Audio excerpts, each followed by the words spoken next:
what really happened with your host, Mike Rivero, because World War III is a really bad idea. Here is your host, Michael Rivero. And aloha, America. Welcome to our show today. It's Friday, October 13th, 2017. Thank goodness it's Friday. Thank goodness it's Friday. Thank goodness it's Friday. And, of course, it is Friday the 13th. And already the bad luck is hitting. It took us something like 20 minutes to try and establish the Skype connection for our show to do the program today here. And I was over at Down Detector, and apparently Skype is down in a lot of places, a lot of countries all over. So ever since the new update, it just really isn't working, and we're going to have to look for some other kind of a system to connect our little microscopic studio here on the island of Oahu with Round Rock, Texas, and the Republic Broadcasting Network. But we are up, we are live right now. Hopefully we will be able to keep this connection during the program, as the lovely Lady Claire will be with us in hour number 3. And for those of you who are history freaks, the reason Friday the 13th is considered unlucky goes back to the Knights Templar, because it was on a Friday the 13th that King Philip the Fair and the Pope basically came on down on the Knights Templar, disbanding them, burning them at the stake, trying to find their wealth, because King Philip the Fair was hideously in debt to the Knights Templar. They established a lot of what would be considered modern banking, including keeping royalty hopelessly hooked on debt. And they never really found the Templar wealth. Not really sure if it ever really existed. There are some people who think that the Templar wealth is buried in that pit on Oak Island. Maybe.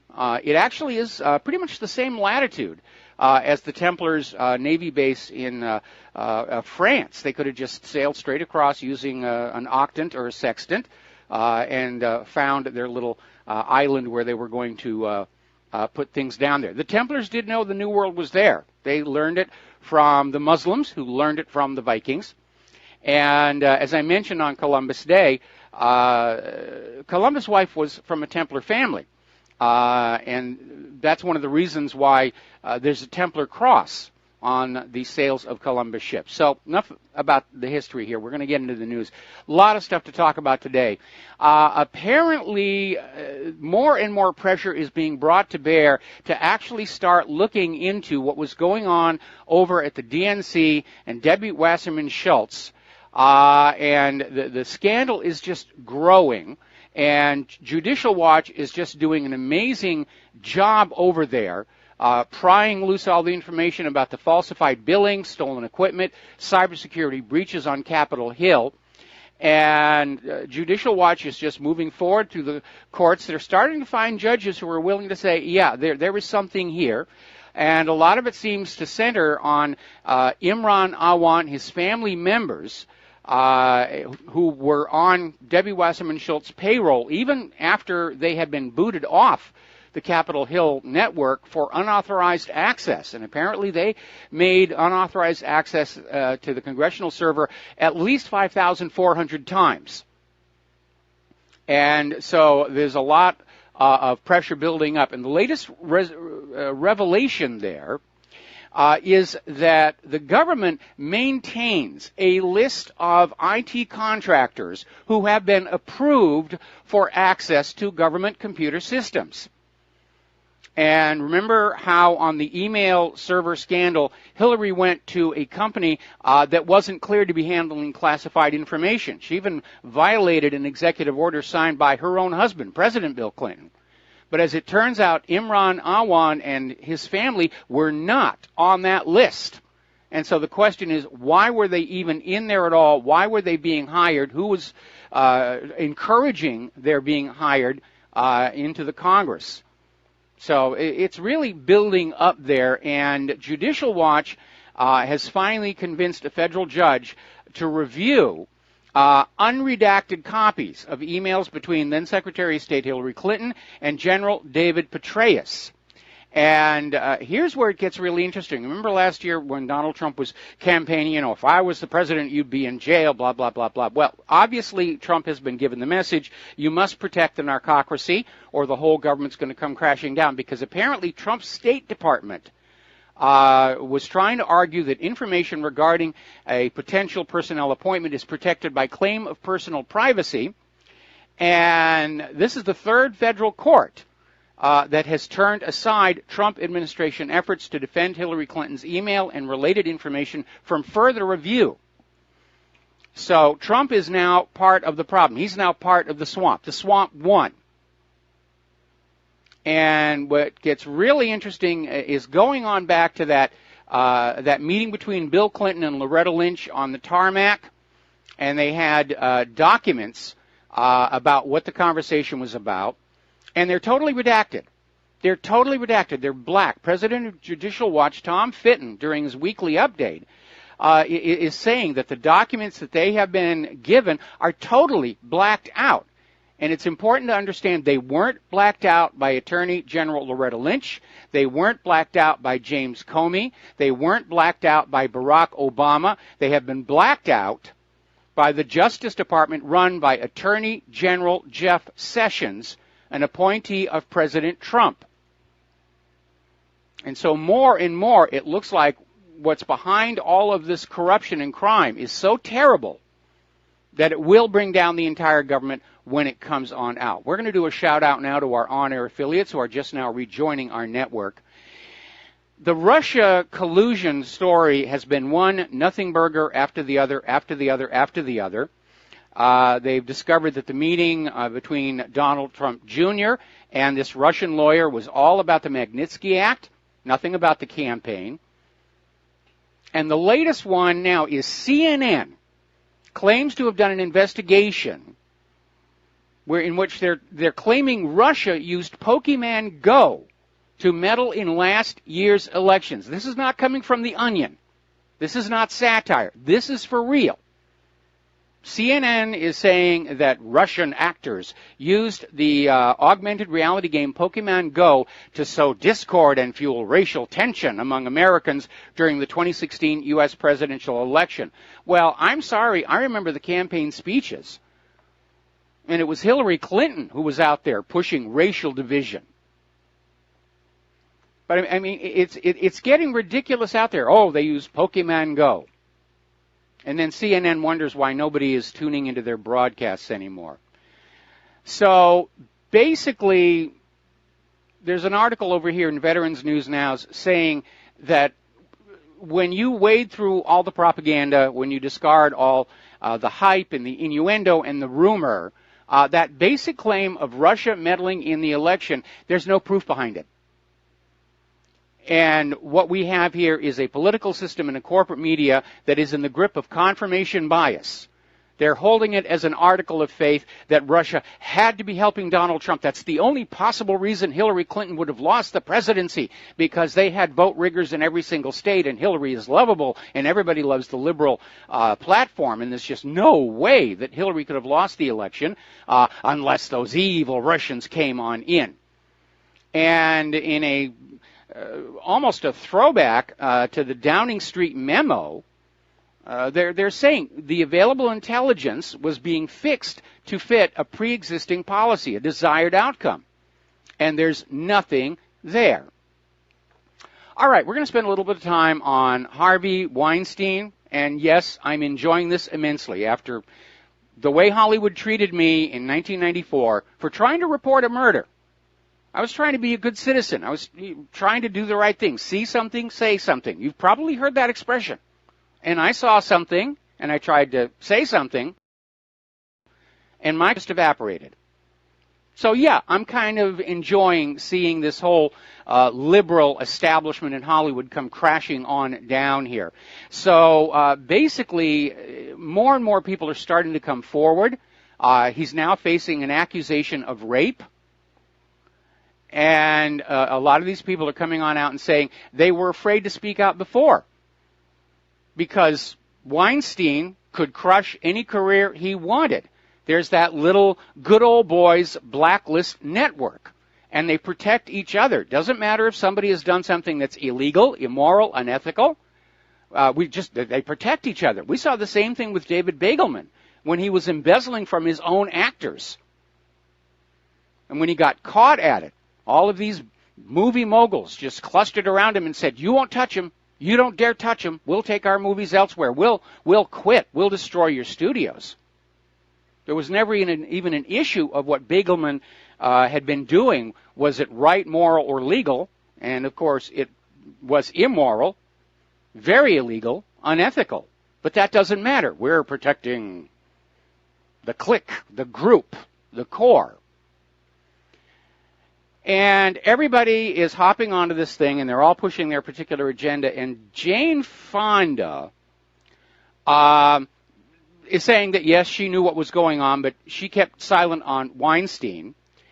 And she's out there saying that the ultimate cause of all of this sexual harassment going on in Hollywood, it's male entitlement. It's those evil males. They feel they have a right to assault women. And she's even trying to blame Donald Trump for what Weinstein did.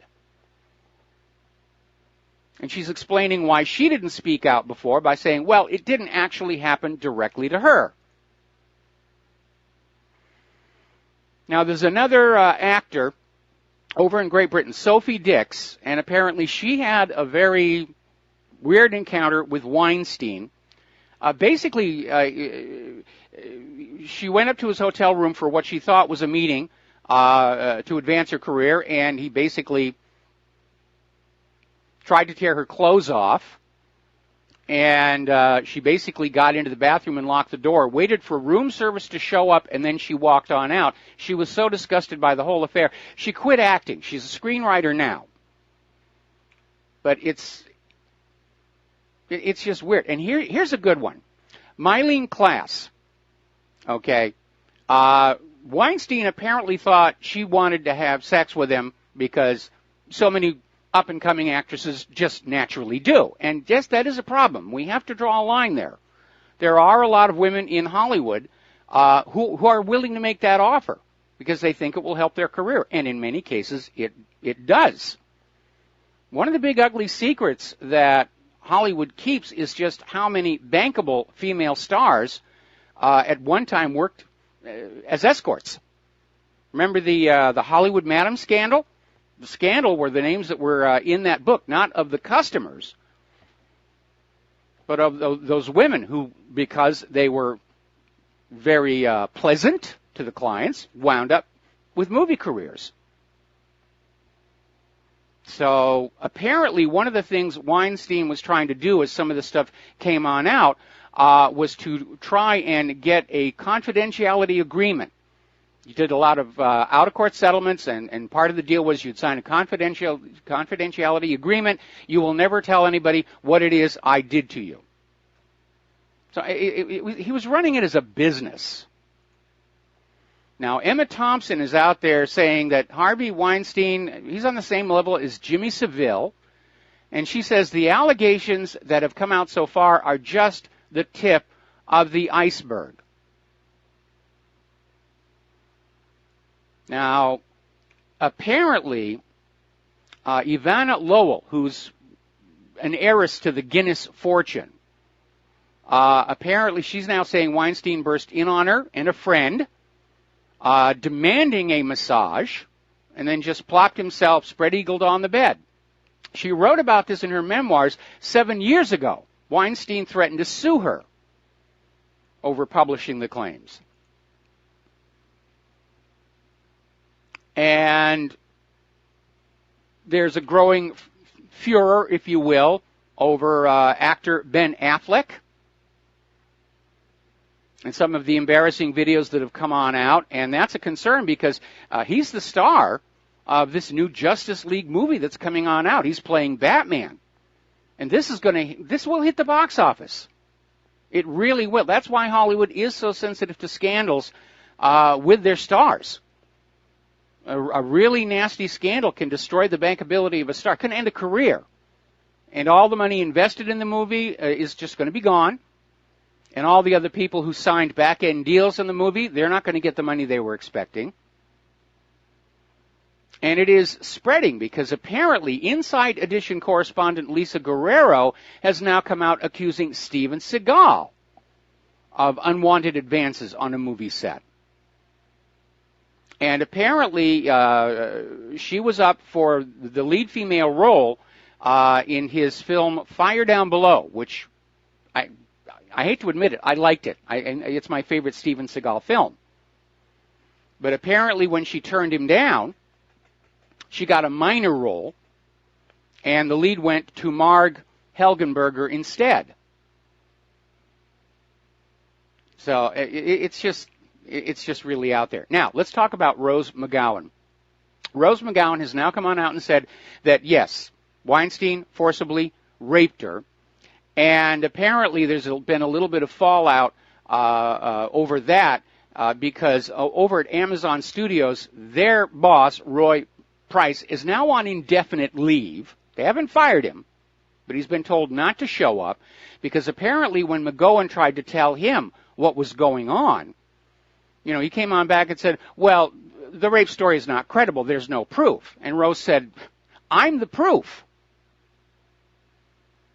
So he's been suspended, and it's just continuing to fall apart. Whoops, hang on. There we go. Sorry about that. Old equipment. So he's been suspended from his job as well. Now, as you know, when Rose McGowan started coming out with this, Twitter suspended her account. And everybody started screaming censorship, cover-up, censorship, so forth and so on. Twitter, responding to the public outcry, have restored her Twitter account. So she's back online there. And again, this is sadly something that's been going on a very long time. Do you remember Alfred Hitchcock's movie, The Birds?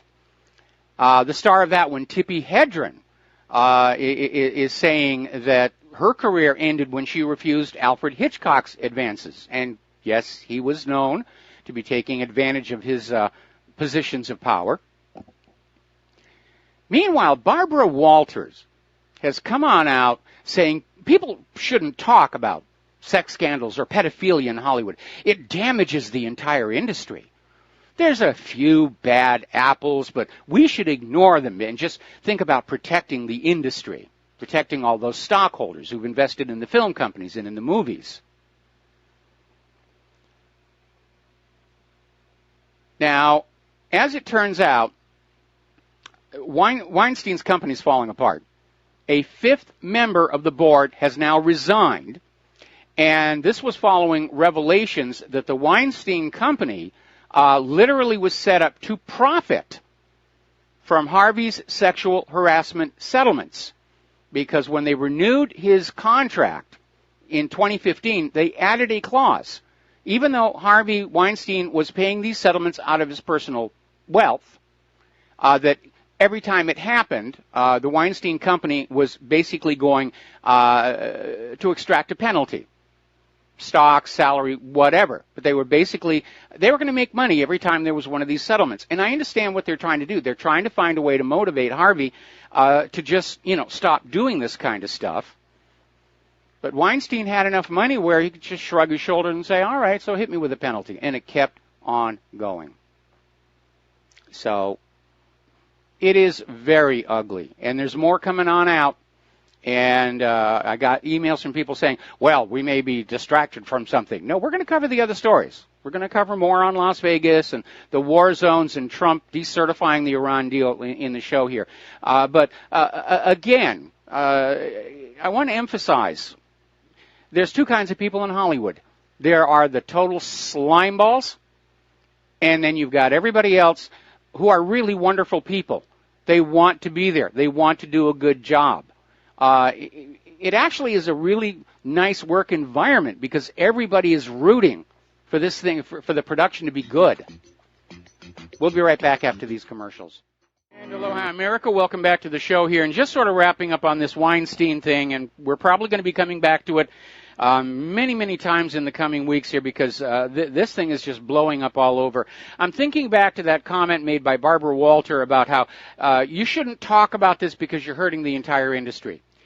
No, Barbara, it's the people who are committing the sex assaults and the pedophilia who are harming the entire industry. And it's amazing. Barbara's comment is very similar to comments that were being made when the church pedophilia scandal first began to surface in the spotlight. Oh, it's terrible, but you can't talk about it. You'll hurt the church. And they were trying to blame the reporters, and they were trying to blame anybody who was talking about what was going on. The blame rests on those who are committing these crimes. And again, we're not talking about sex. There's a lot of free sex in Hollywood. It's power. It's wanting to go to bed with the women who normally wouldn't do that sort of thing. And that's what fed Harvey's ego. All right, let's talk about something else here now. Getting on over to the Las Vegas shooting, this is getting weirder and weirder.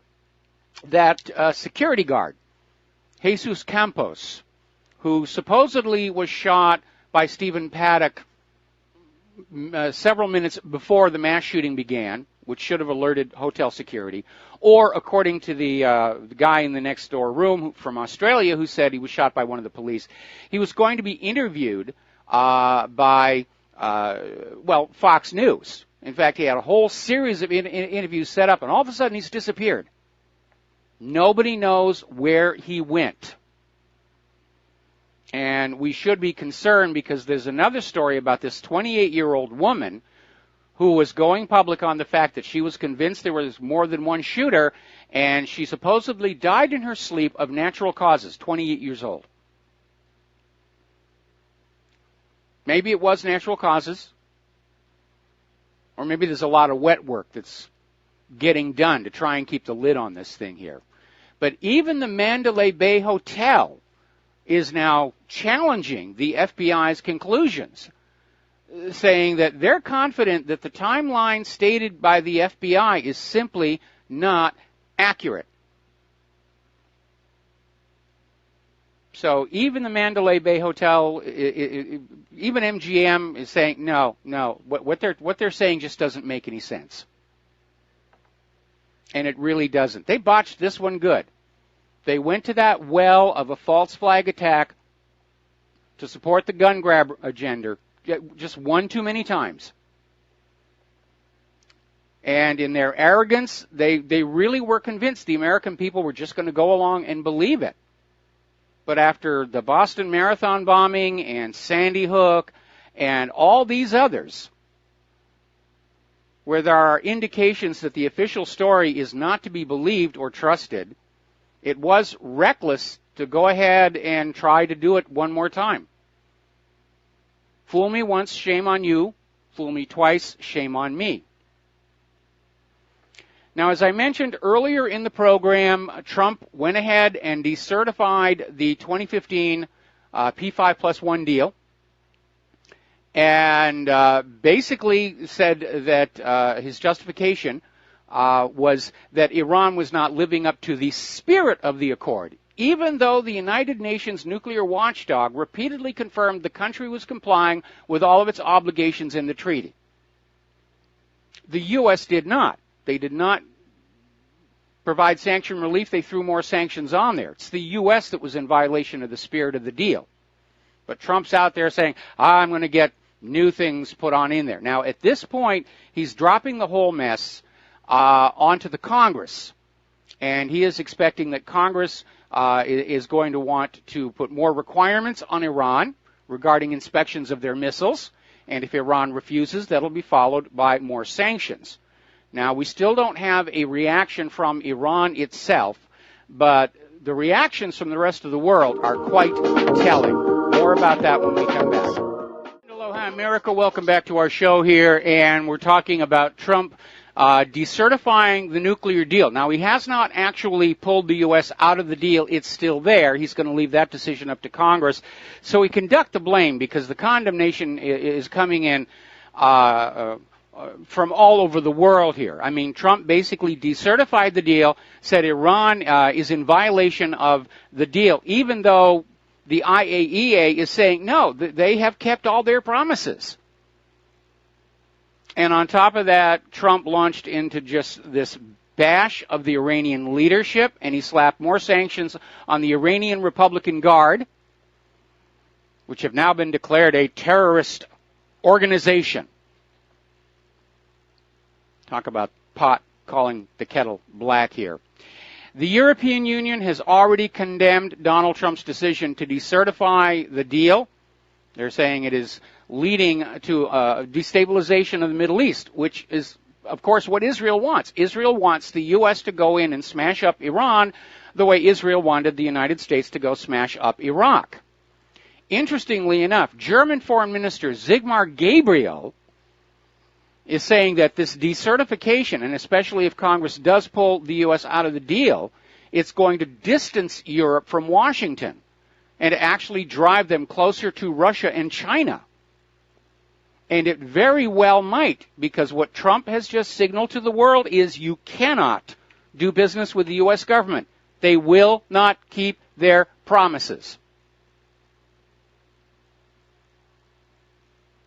Interestingly enough, in the last few hours of this whole thing, Israel reversed itself.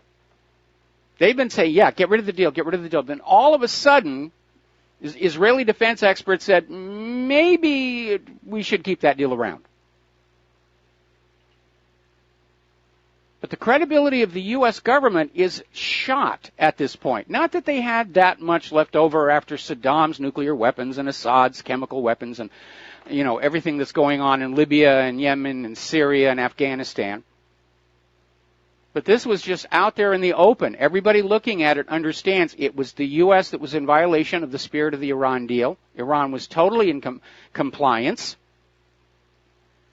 And in just decertifying the deal just because he felt like it, he's shown himself to the world as basically acting on gut instinct. And that's a bad quality in a president, especially the guy who's holding the keys to the nuclear weapons. Now, one more time, again, Russian Foreign Minister Sergei Lavrov said, he made a phone call to Rex Tillerson, saying that Tehran is abiding by all commitments in the P5+1 deal. The only person who is saying Iran isn't is Donald Trump, and he doesn't really have an argument. There's nothing he can point to and say, see, Iran is not in compliance with the agreement. He's just concocted this out of thin air. They're violating the spirit of the agreement by not letting us come on in and unilaterally just expand the requirements to include missiles. Now, let's say that you buy a car, which is very much on my mind these days. Claire and I have to get a new car. So we go down to the dealership. We pick out a car, maybe a Subaru or something. And we make an agreement to buy the car. And then all of a sudden, the car dealership comes on back and says, well, actually, we're going to give you a different car that costs a lot more money, and your monthly payments are going to go up because of it. That's basically what Trump just did to Iran. Is saying, you don't get this deal anymore, we're expanding it. It's a new big deal, and you will agree to it. And Iran is probably not going to agree to that. And we're already hearing some tough talk from the Iranian Republican Guards, saying that the U.S. should be concerned about all of these bases they've built around Iran within reach of Iran's ballistic missiles. France was supporting the Iran nuclear deal.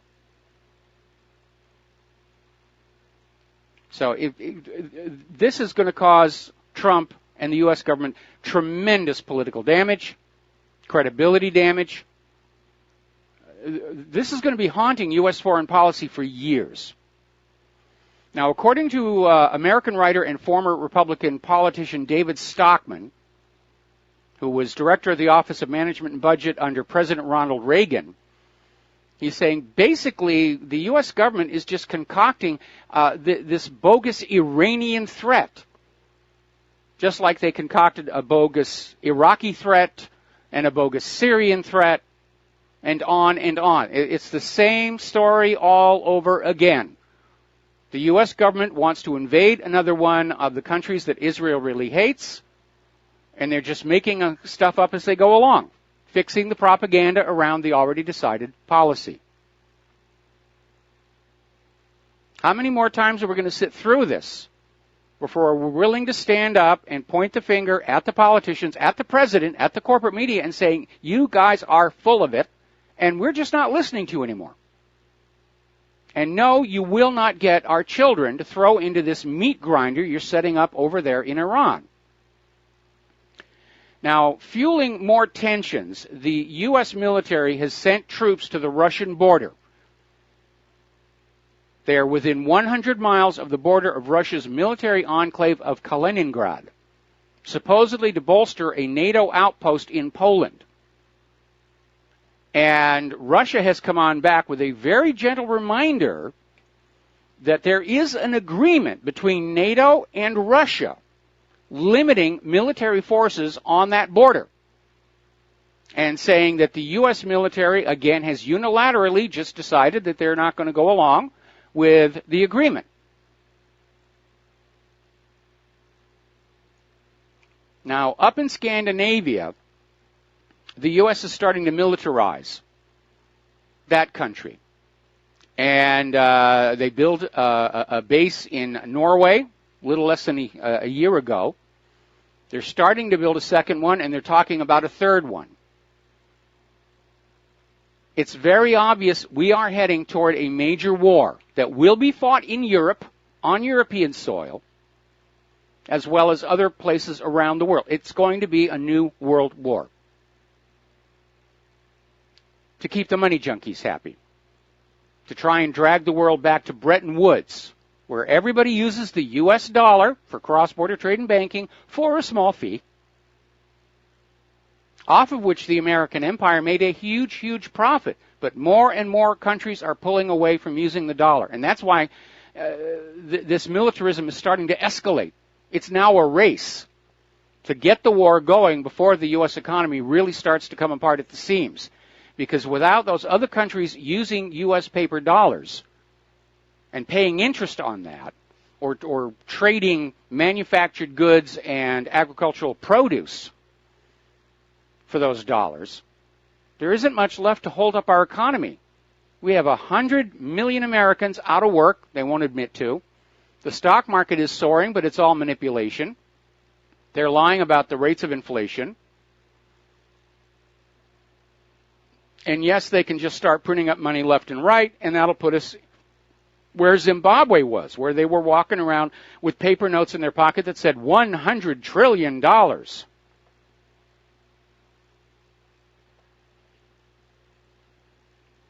Now, Turkey looks like they're shifting their policy on Syria. And apparently 100 Turkish soldiers and 30 armored vehicles have crossed into Syria, into the Idlib region, for a joint mission with Russia and Iran to monitor a local de-escalation zone and what they politely call pacify the al-Qaeda-linked militants there. So Turkey has now swung away from the U.S. government, and that may be connected to that botched coup d'etat and the fact that the U.S. is still refusing to extradite that cleric that Turkey is convinced is the mastermind.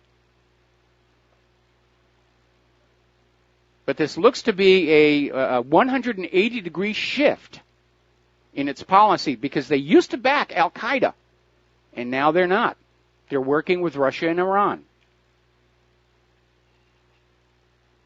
Syria is all but over, and it's going to it doesn't matter how the government spins it, doesn't matter how the corporate media reports it, everybody will understand this is a military defeat for the United States of America. And right now, much of the U.S. military is running on this illusion of infallibility. But we're seeing how the U.S. is stuck in Afghanistan, they're stuck in Iraq, they're losing in Syria, they're stuck in Libya, they're stuck in Yemen, and we're hearing all the horror stories about lack of discipline and training on Navy ships and very expensive weapon systems that really just don't seem to work. Now, apparently, Baghdad has launched a Kirkuk operation as the Kurds mobilize. Now, Kirkuk was not originally part of the Kurdish Autonomous Zone, but it was sort of roped in during the Kurdish independence vote.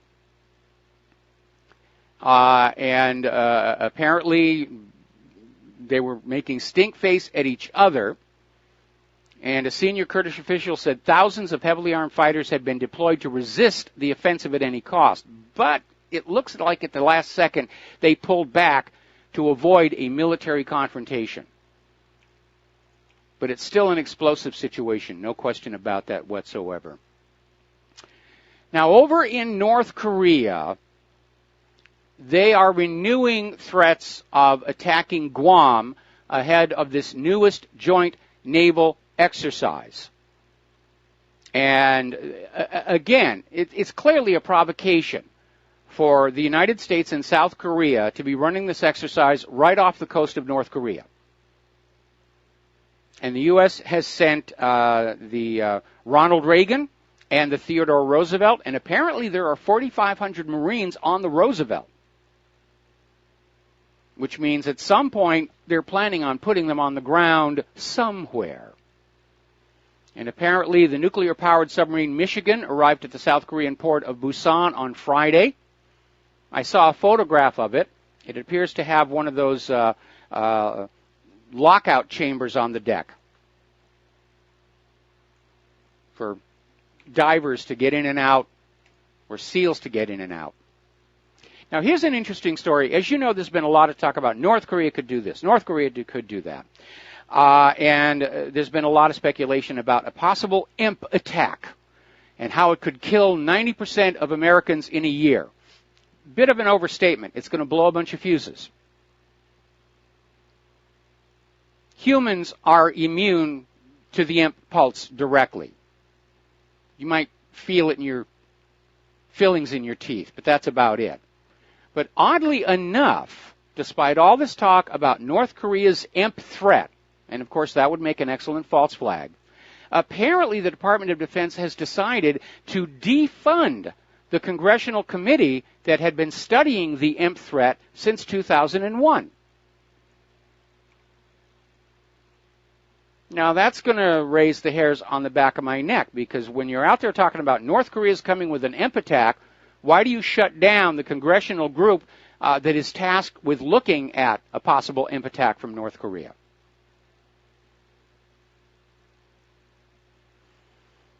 Now, the other day, there was a terrible helicopter crash in Okinawa from a helicopter that had been taking part in some of these military exercises around the region. And they literally came out with this story about how it might have been shot down by North Korea, ignoring the fact that Okinawa is some 800 miles away from the North Korean coastline. And it's sort of like what happened with these two destroyers, the John S. McCain and I think the other one was called the Fitzgerald, where they first came out and said, it's a deliberate attack. It's a deliberate attack. They rammed those cargo and tanker ships into our destroyers. And then it turned out the Navy said, nope, incompetence on the bridge, and they fired a bunch of people. Well, it's just happened again because apparently the U.S. military has now grounded the transport helicopters operating in Japan following that crash in Okinawa. In other words, it's another wonderful product of the U.S. military-industrial complex, and it's developed problems. No, our weapons are perfect. Our helicopters fly with North Korea. Those evil those Russians, the Chinese did it. Turning to the economic news, Putin is promising to create a better environment for foreign business in Russia. Improved conditions for foreign companies working in Russia, including removing of obstacles and reforming the legal system. This is a very smart thing for Putin to do, because right now, foreign companies operating inside the United States of America are very worried about whether their home country is going to get hit with sanctions and all of their assets in the United States frozen. And so Putin just basically rolled out the red carpet and said, you can come on in here and set up your business and you don't have to deal with the possibility that the U.S. government is just going to come in and steal all your stuff. So that was a very, very smart thing for him to do. Apparently, China has launched a new Yuan Ruble payment mechanism. This is another major blow to the U.S. dollar's global hegemony. And we're going to see more war talk now. China's bad. Russia's bad. We got to go after those people. So basically, it's a new financial transaction system.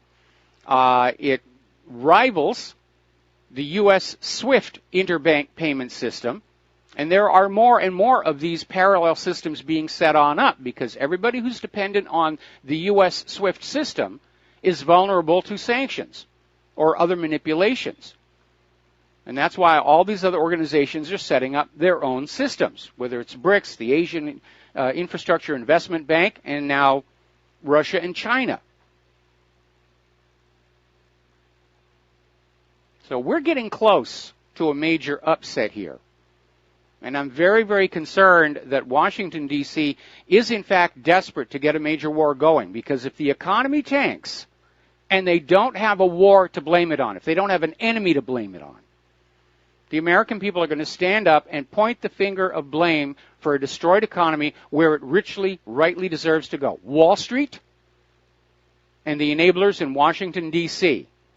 And that's why they really need a war. It's not us. It's the Russians. It's the Chinese. We did everything right. It's those. Go hate them. Go hate them. Don't hate us. We'll be right back after these words from our sponsors. And aloha, America. Welcome back to our show here. And getting on over to Europe. Apparently, Jean-Claude Juncker is starting to panic over this issue of Catalonia independence, concerned that it could trigger the dissolution of the entire European Union. Because Catalonia is not the only region that wants to break away. You've got Bavaria, you've got all these different areas. Something 6 or 7 different regions inside Europe are now all talking about independence referendums. And he's now admitting that, yes, the EU itself could start coming apart. And I think for most Europeans, that would actually be a pretty good thing. The European Union was sold as a free trade, free travel zone. That was it. And over time, Brussels has grabbed more and more authority to itself. The European people are basically slaves to the European Central Bank, just another private central bank, creating the public currency out of thin air and loaning it into circulation at interest. The refugee disaster has really angered a lot of people of Europe who feel that their culture and their heritage is being sacrificed on the altar of tolerance and diversity and multiculturalism. And they want their nation back. They want their culture back. It's what they know. It's what they've grown up with. And they're very angry at all these people pouring in from Africa or the Middle East who are coming on in and saying, well, you're all going to have to live the way we did in the home country. Well, if things were so good in the home country, why did you leave? And now, of course, the Europeans are seeing how there's clearly a real possibility of a new world war fought on their soil. And they remember the last one. If you travel around Europe, you're going to see the scars of the Second World War. They have not gone away. For Americans, it's kind of an abstraction. The last war we had on our soil was the Civil War, and that's pretty much been erased. And now, of course, you have the social justice warriors are out there trying to shut down the last of the monuments, memorials, and battlefields. Oh, forget there was ever a Confederacy. Forget there was a Civil War. We've got a new war. It's going to be fun. I remember this one line out of the movie Hot Shots Part 2 where there's this guy with a big gun. He says, war, it's fantastic. Now, Rachel Johnson has launched a huge attack on the Brexiteers, saying basically the government should just ignore the will of the people. And Rachel, I would be very careful of statements like that, because that kind of an attitude is what got Charles I into trouble. And I think that big wooden block is still over there at the tower. We'll be back after station identification. And aloha, America. Welcome back to our show, hour number 2. The phone lines are open, 800-313-9443.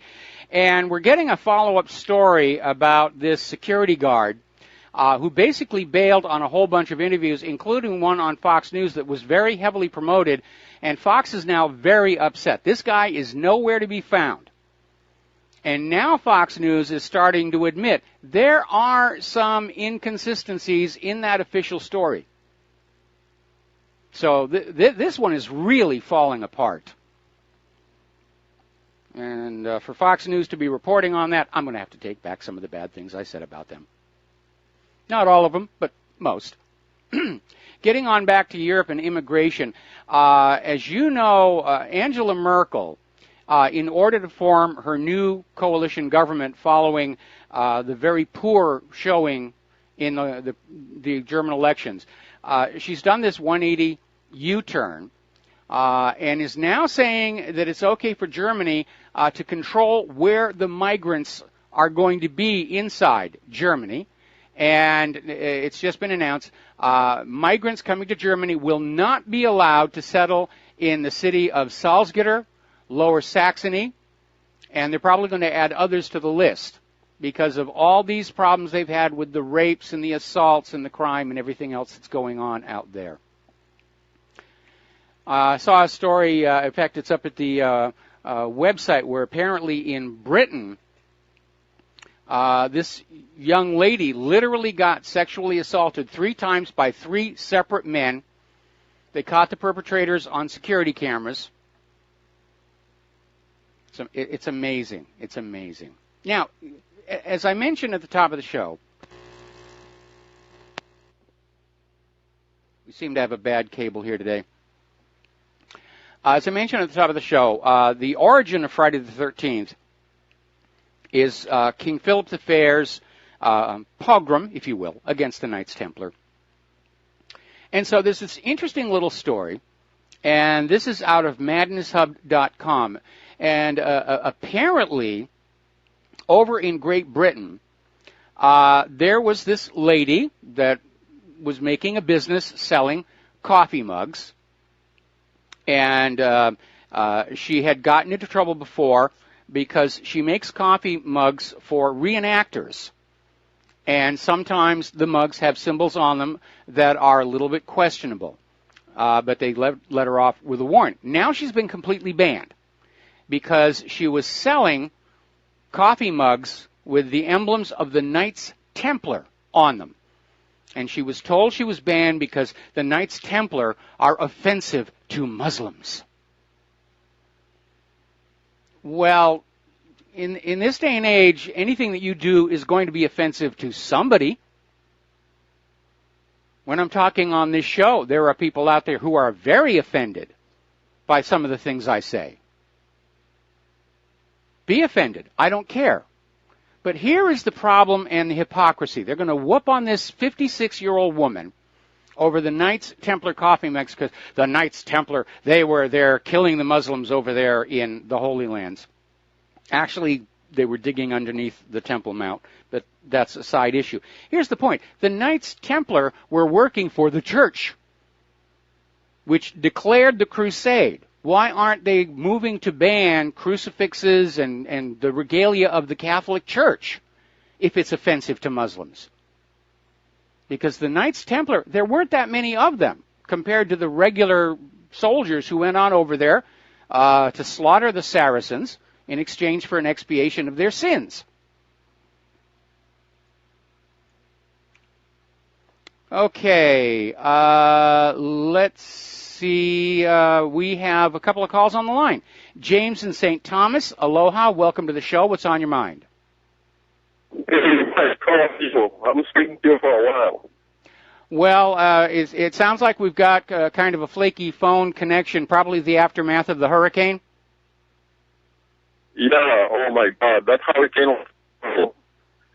The next day when we got up, there was nothing. Can you put your mouth a little closer to the mouthpiece and see if we can get a clearer signal? Oh boy, I'm having a real hard time. Okay. Yeah.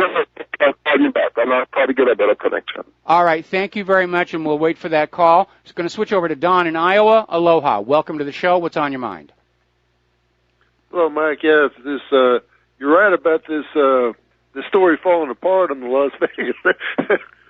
It's like the mainstream media. They're trying to say, "Hey, we want to go along with what the official story is," but you're not. There is no official story, right? What can they do? They can't go along with. They don't know what the hell they're supposed to say. They know they're not going to tell the truth, but they don't know what to do next. Well, the official story keeps changing all the time, and you've got, all these people who were down there on the ground who were there saying that they were being shot at from multiple directions. Apparently, Mike Adams did an acoustical analysis that said there were multiple shooting locations. There are some people who think that the Sky Towers next to the venue was the location of one of the shooters. And the fact that the FBI confiscated all the cell phones and devices of everybody at the concert and then erased all the emails and videos and pictures before giving them back, that's really got a lot of people wondering what the heck is going on here. I didn't know the FBI did all that. Yeah, they did. That came out earlier in the week. Well, yeah, you can hear, even if you just listen to the tape, the audio tape, you can clearly hear there's two totally different guns going off at the same time, and they're probably both automatic fire too. Well, they may have been automatic, they may have been bump stock, it's almost irrelevant, but to me, the fact that there were two windows broken out on the 32nd floor tells us there was a second shooter. It doesn't make sense that Paddock would have two windows broken out in two different rooms and be running back and forth. Once he started shooting, he'd just keep on shooting. He didn't need that second window. Somebody else did. Yeah, well, the thing is, like I said, the mainstream news outlets, they don't know what the hell to say. I mean, even at least at Sandy Hook, they had one story and they kind of stuck to it. And they're still kind of sticking to it, even though a lot of people don't believe it. And the same thing with a lot of other things that went on. But here, they can't possibly... they don't know what they're supposed to say. They'll come out and commit to a story, and then all of a sudden, the security guard is a good example. I mean, originally they said that he was shot through the door by Stephen Paddock, following the shooting. And then they had to change that and say that he was actually shot several minutes before the mass shooting into the crowd, which raises the question of why hotel security wasn't alerted to this. And again, we have the gentleman from Australia who was in the room next door saying the police accidentally shot this security guard. So, I mean, it's just all over the place. And we've had so many of these. Again, the safe, wise, prudent assumption is this is another government fake. The burden of proof is on the government. I guess we'll just have to wait for in a little while. Hopefully, but I wonder about this whole Harvey Weinstein. Mm-hmm. How did this come up all of a sudden? Maybe this was just a diversion so they wouldn't have to face the Las Vegas news. Well, I don't think so. I mean, if they did, it's spreading completely out of control. Apparently, Oliver Stone is the latest person to be accused of sexual misbehavior. So this really is going to cause a huge ripple effect. And, yes, it's going to damage the industry. And, again, the fault is not with those of us who are reporting on the stories. The fault is with those who actually behave this way.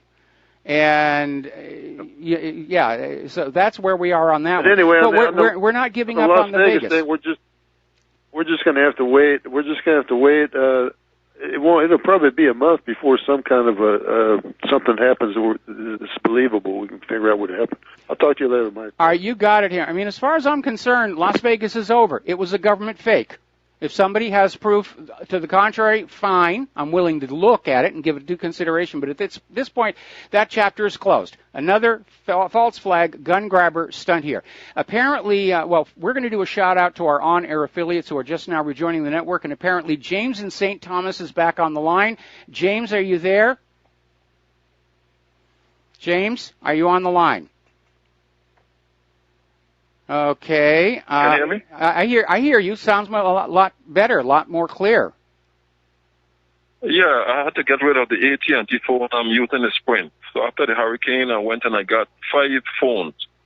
And luckily, I was able to get your show. I felt totally out of touch, not being able to hear Michael Rivero on a daily basis.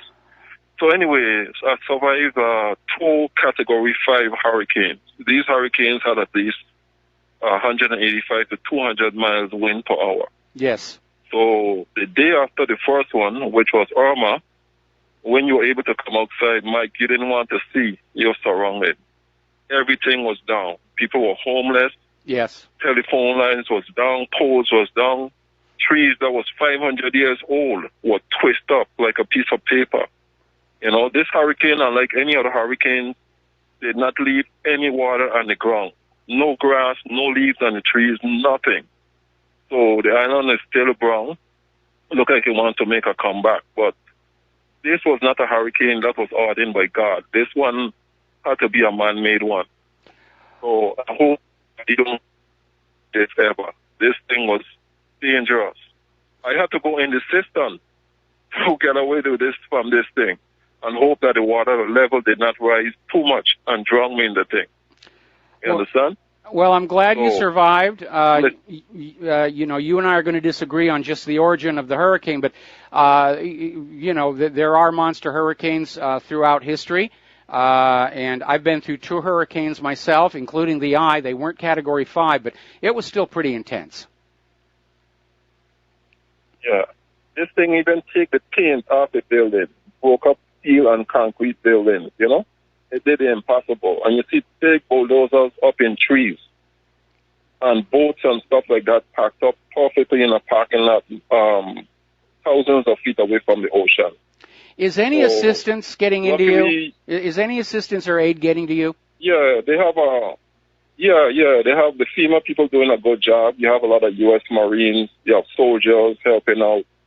So they've been doing an excellent job with the security, and, you know, thank the President Trump for, you know, giving us the fullest assistance of the U.S. government, and he came here, he met with the governor, and, you know, reassured him that they're 100% to, you know, make sure that the islands get back on their feet. So we are very thankful to the United States of America for being not only the greatest country on the planet of the earth, but for, you know, who stand up for the citizens and does what it does best.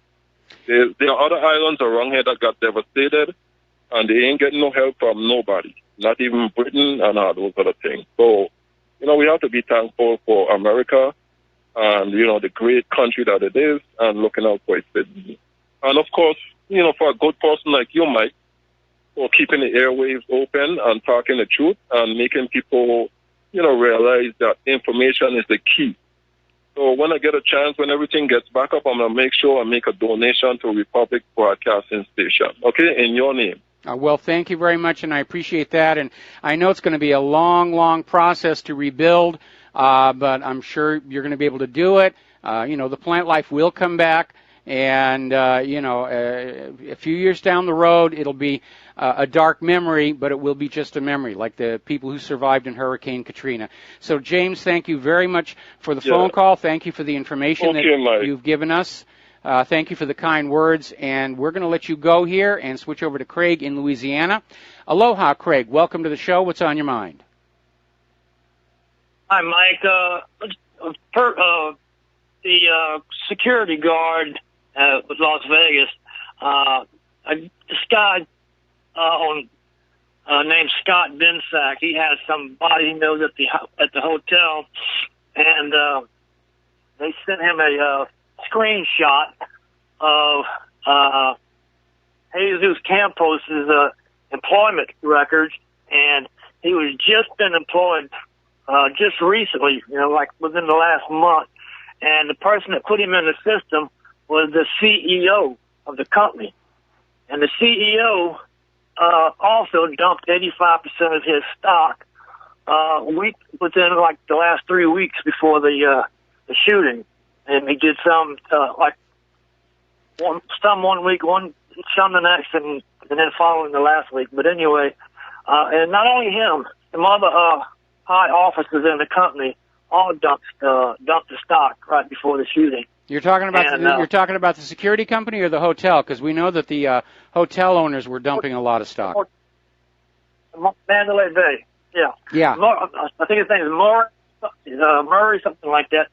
But he was the one that actually put the guy in the system. And you can look this guy up. His name's Scott Binsack, B-I-N-S-A-C-K, on the internet and on YouTube. And he has pictures of everything. I mean, the records, pretty convincing. Well, here's the interesting aspect of this. Okay, in Nevada, it is a state law that anybody working as a security guard, whether armed or unarmed, must be registered with the state of Nevada, and this Jesus apparently wasn't. So there's another question mark hanging over this situation. Just wild idea, was he one of the perpetrators, and he got accidentally shot, like the Australian gentleman said, and couldn't get out? Well, that's what... That's kind of leaning is that he's actually the hitman that took out Paddock and brought up all the stuff in the service elevator and actually presented the room to look like it. That's just one of the ideas floating around out there. I heard, but because he's a mystery, he's a ghost guy. Well, he sure is now. I mean, he sure is now. He was set up for all these media interviews, and now nobody can find him. He's just disappeared. Right. Okay. And he probably found out that they had found he'd been outed, and he probably found out that and took off. And or maybe the people he was really working for got really, really nervous about him being on TV and decided that they needed to sort of contain that. Maybe with his interviews, he was now a live liability, and live liabilities don't stay live very, very long. Craig, we're going to let you go here. We're getting close to a commercial break, and we're going to go to Dustin in New Jersey. Aloha. Welcome to the show. What's on your mind? Hi, Mike. Yeah, the one thing I got a problem with the not kneeling or kneeling for the flag is, people need to remember this is a double-edged sword, because they'll use this to, like they put the yellow ribbons on the trees in Iraq, and, if you question, you're not patriotic or, you're against the troops. So you got to be very careful, when it comes to, just bending over for Uncle Sam in general. You know what I mean? Well, I understand that, but you see, to me, the flag is a symbol of our entire country, including 300+ million American citizens. And I stand for the anthem. I'll face the flag, not because I'm supporting the U.S. government, but because I hold a vision in my mind that the United States will one day become or return to the nation that I knew as a child. And so I definitely disagree. When those football players are disrespecting the flag, they're disrespecting all of us. And the issue is now dying down. The NFL is now basically taking a hard line.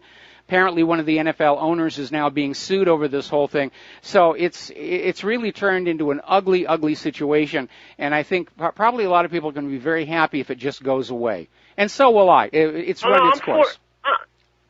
Yeah, I'm for standing for the flag. I mean, it's a disrespectful thing, but I'm just saying there is elements in our, in our government that use that, like during, when they roll out the big flag on the football field and they bring out militarism. You know what I mean? That there's elements in there that will put you down if you don't follow their agenda. You know what I mean? Oh no, I agree with that. And by the way, holding that flag flat is not proper flag etiquette. There's the irony in all of that situation. Dustin, we're going to let you go. We got to take a break for commercials. We'll be right back. And aloha, America. Welcome back to our show. Now, we have noted there has been a major, almost seismic shift in education in this country going over the last several years.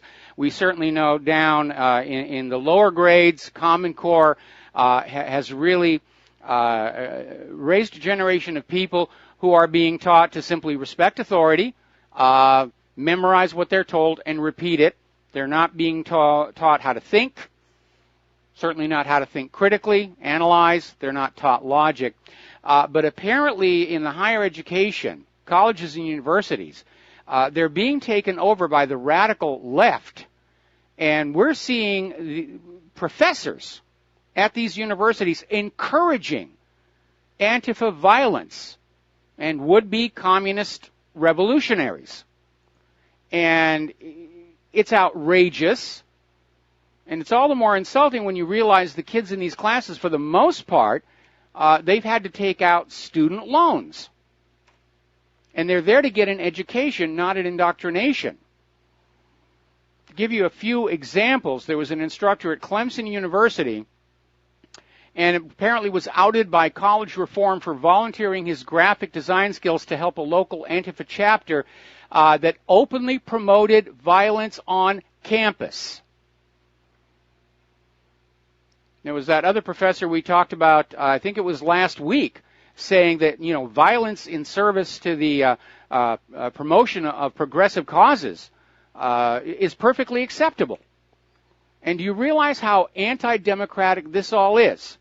What they're basically saying is, if the voters won't go along with what we want, then we'll just achieve it through violence. And another notable member of Clemson, Assistant Professor Bart Kniesenberg, basically wrote a Facebook post, "All Republicans are racist scum." Now, when I was an adjunct professor, I was never a full professor. When I was an adjunct professor at the University of Hawaii, there was a strict code of conduct and behavior. And because those kids in my class were there to learn computer animation and visual effects, that's all I ever talked about. Because that's what those kids were there for. That's what they were paying for. When you get up there and you start promoting violence and trying to recruit these kids into your agenda, you're cheating them. You're shortchanging them. Apparently, Professor at Drexel University was put on leave after blaming the Las Vegas massacre on the white patriarchy. George, let me see if I can say this correctly, Chicharello Maher basically posted all these tweets saying it was all the fault of white supremacy. Now, this is the same professor who last December tweeted his desire for the deaths of white people. That was basically it, where he wants all the white people to be gone. And it sounds to me like this guy is the racist. And it's see, all I want for Christmas is white genocide. Director of First Peoples Multicultural Advising Services at Evergreen University, Rashida Love, demanded a day without white people at the Oregon Institution. So you tell me who the real racists are. It's the radical left that are out there saying that this should be done because they're white. This should be done because they're white. When did white people become an acceptable target for this kind of activism? It is disgusting. I absolutely do not agree with it. I would never allow a child of mine to go to a university or a college where this kind of stuff was being fed them. That violence is good, that this or that race is bad and ought to be killed. It's a very dangerous precedent. All right, we're going to take a break for commercials. We'll be right back. Aloha, America. Welcome back to our show here, and we're going to go right back to the telephones. Craig in Seattle. Aloha, Craig. Welcome to the show. What's on your mind? Thank you, Mike. I was wondering if you could touch base on Charlotte Iserby, who warned us years ago about this. refresh everybody's mind about this, because there was some time has passed that she warned us that Reagan signed treaties to bring the Soviet-style schooling to the American education system. Is this true? And then she was fired by the Reagan administration for blowing the whistle? I am not really familiar with Charlotte or her story, this being back again during the Reagan years. But the idea of controlling the education system to control the minds of the people goes way, way back. I mean, modern education goes all the way back to what's called the Prussian model. And prior to that, basically, children were raised by the parents. They were apprenticed out to learn a skill. And Prussia decided they were going to have a public school system in order to train the kids and raise the kids to be loyal to the state, to be useful to the state. Here in the United States of America, Andrew Carnegie, one of the so-called benevolent institutions he founded was the Carnegie Education Institute. And their agenda was that the public should not be taught anything more than they needed to do their jobs and fill out paperwork. And anything more was just going to confuse them. You used to see the same mindset in the antebellum plantation owners, where they said, slaves ought not to be taught to read or write. It'll just fill their head with all kinds of troublesome thoughts. So it's been an ongoing, continuous process, and it sort of culminated with Common Core, where the education system isn't really about education, it's about indoctrination. And yes, it was going on when I was a kid. I remember how we were brainwashed into hating the Soviet Union and just being afraid of them. They were going to do all these terrible things, none of which ever actually happened. And I remember the first time I actually met somebody from the Soviet Union, and wow, this is a nice person. Didn't try and rip my head off, didn't try and indoctrinate me. We were talking about computer animation, in fact. And so it's always been that process, and local control of the curriculum has been a political hot potato for a lot of years. When the Black Panthers first started, before they were militantized by the FBI, their original agenda was guaranteed breakfasts for the ghetto children so that they would go to school, with everything they needed for their brains to work properly. And local control of the curriculum, because communities know best what the children should be learning in order to serve that community. And so that's always been a huge, huge fight, because the federal control of the curriculum means you have kids who are living in farming country who are having to learn about farming outside the school. Are you still there? No, okay.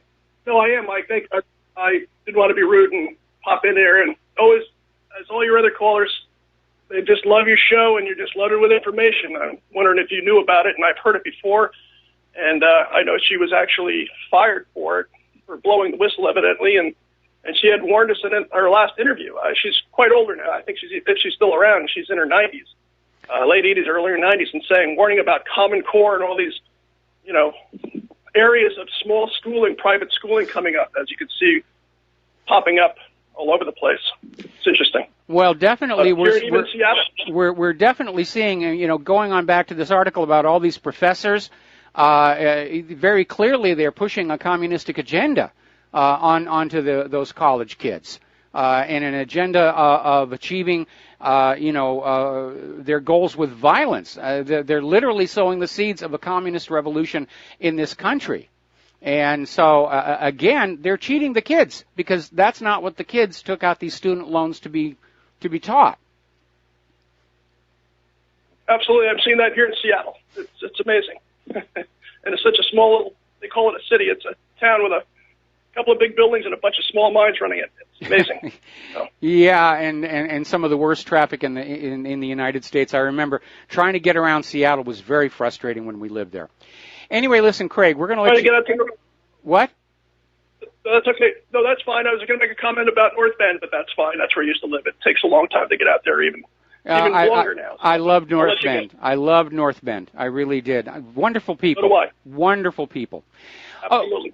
Okay. Farming people. Thank you, sir. All right, thanks an awful lot. We're going to let you go here. And the other day, somebody called into the radio show. We were talking about Val Kilmer, and I'm a big fan of Thunderheart, which I think was his best film. And they said, well, you know, where did he get to? And so I did a little digging, and it turned out that he suffered and beat a serious throat cancer.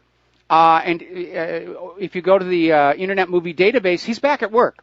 So he's going to be seen again, and good for Val, and you know, I hope he does well.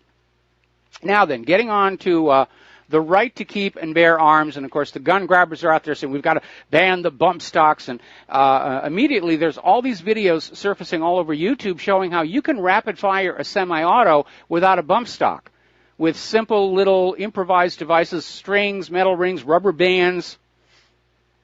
So again, it's a pointless law. But we've got to do something to stop another Las Vegas. But even Dianne Feinstein is saying gun laws wouldn't have stopped what happened in Las Vegas.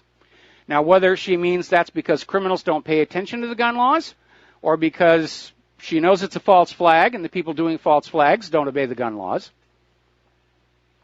But apparently over in Detroit, there's been another case where there was an attempted robbery, and the intended victim pulled out his concealed carry gun, and the incident was caught on high-definition surveillance video. And apparently Sanchez Quinn attempted to rob two men at gunpoint outside a supermarket, and what Quinn didn't know was one of them had a concealed gun, who took down Quinn, shooting him multiple times. And here's a reality that everybody needs to understand. At the moment a crime is being committed, there are only two parties present, the perpetrator and the victim. The police are not there. The police are never there when the crime is actually being committed. They'll show up afterwards in their nice little uniforms in their cars and, you know, strut around like they're relevant to what's gone down.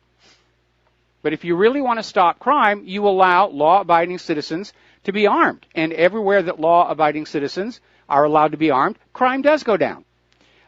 There is a town in Georgia, Kennewick, and several years ago they passed an ordinance in the town saying every home had to have a gun.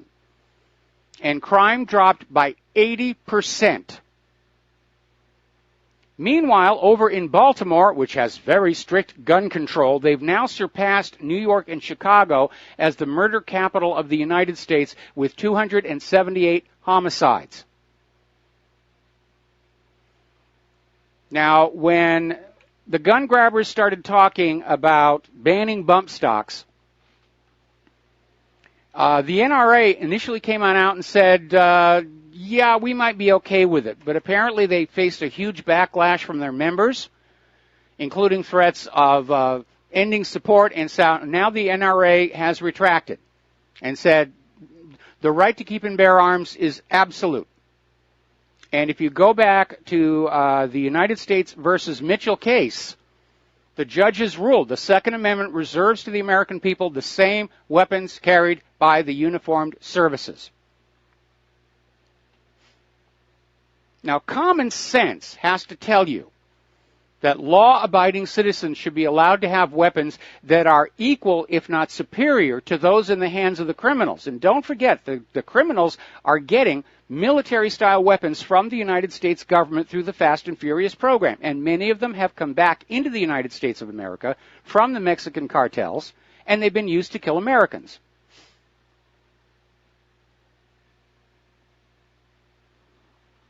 Now, here's a very bizarre story, and again, it shows the leftist mindset.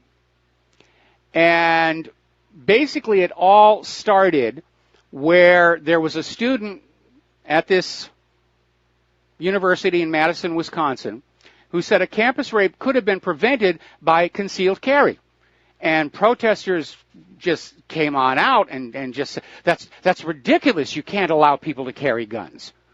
See, to a gun grabber, to a liberal, a woman lying raped and strangled with her own pantyhose in an alley is somehow superior and preferable to that same woman telling the cops how her attacker got shot.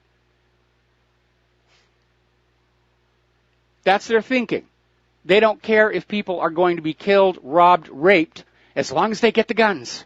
Because guns are bad. The guns are bad. We got to get rid of the guns. Well, if guns are so bad, why are we sending so many of them to Israel or the Mexican drug cartels?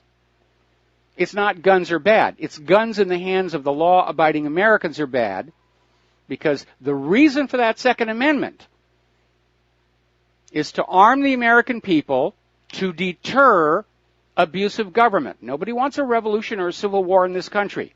The Second Amendment is all about giving the government a reason to stay within its constitutional boundaries. And the very best use of a gun is when you don't have to pull that trigger. And I've been through that experience myself, where I used a firearm to chase a crook out of my home. And I was very lucky I didn't have to pull the trigger. And by the way, I did call the police to report, and the cops never showed up. They're not interested on reporting when law-abiding citizens defend their homes and property and lives with a legally owned firearm. They don't want that statistic to get on out, but it got out anyway. Every year in the United States, over 1.5 million crimes are thwarted by citizens with legally owned firearms. That's the reality. The cops can't compete. That's what they're scared of. If you have an armed population, then there's no reason for the police to be around. Because as I said before, they're not going to be there when the crime's committed. And they're not very good at actually finding criminals. Basically, if you go into a part of your town where you're not known, and you hold up a convenience store, you've got less than a 1 in 30 chance of ever being talked to by the police. That's the current statistic.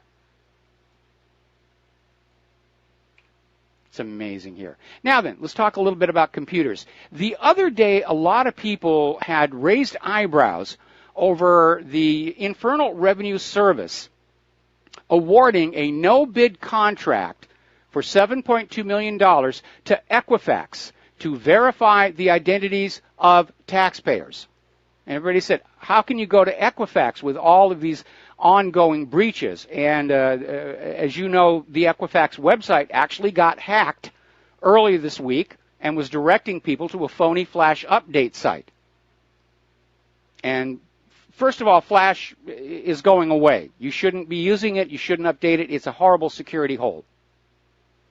But apparently the IRS has now suspended that deal, thinking that maybe Equifax isn't really a trustworthy, reliable company. Now, getting on back to our caller from St. Thomas, apparently the FBI is starting to investigate the mishandling of FEMA supplies down in Puerto Rico. And they're looking at this issue of corrupt local officials withholding or mishandling crucial supplies, possibly selling them on the black market. You know, politicians, that's how politicians think. Goes with the job. This story really bothered me. It's over at 12160. And apparently there is a push for a change in the law in Great Britain that will lower the age of consent to 12 years old. Why? What are they thinking over there that they're going to do that? Is the whole country turning into Jimmy Savile clones?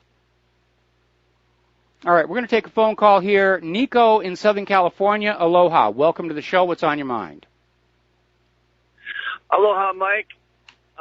So, called to talk about the Boy Scouts, with, bringing on girls. Yes.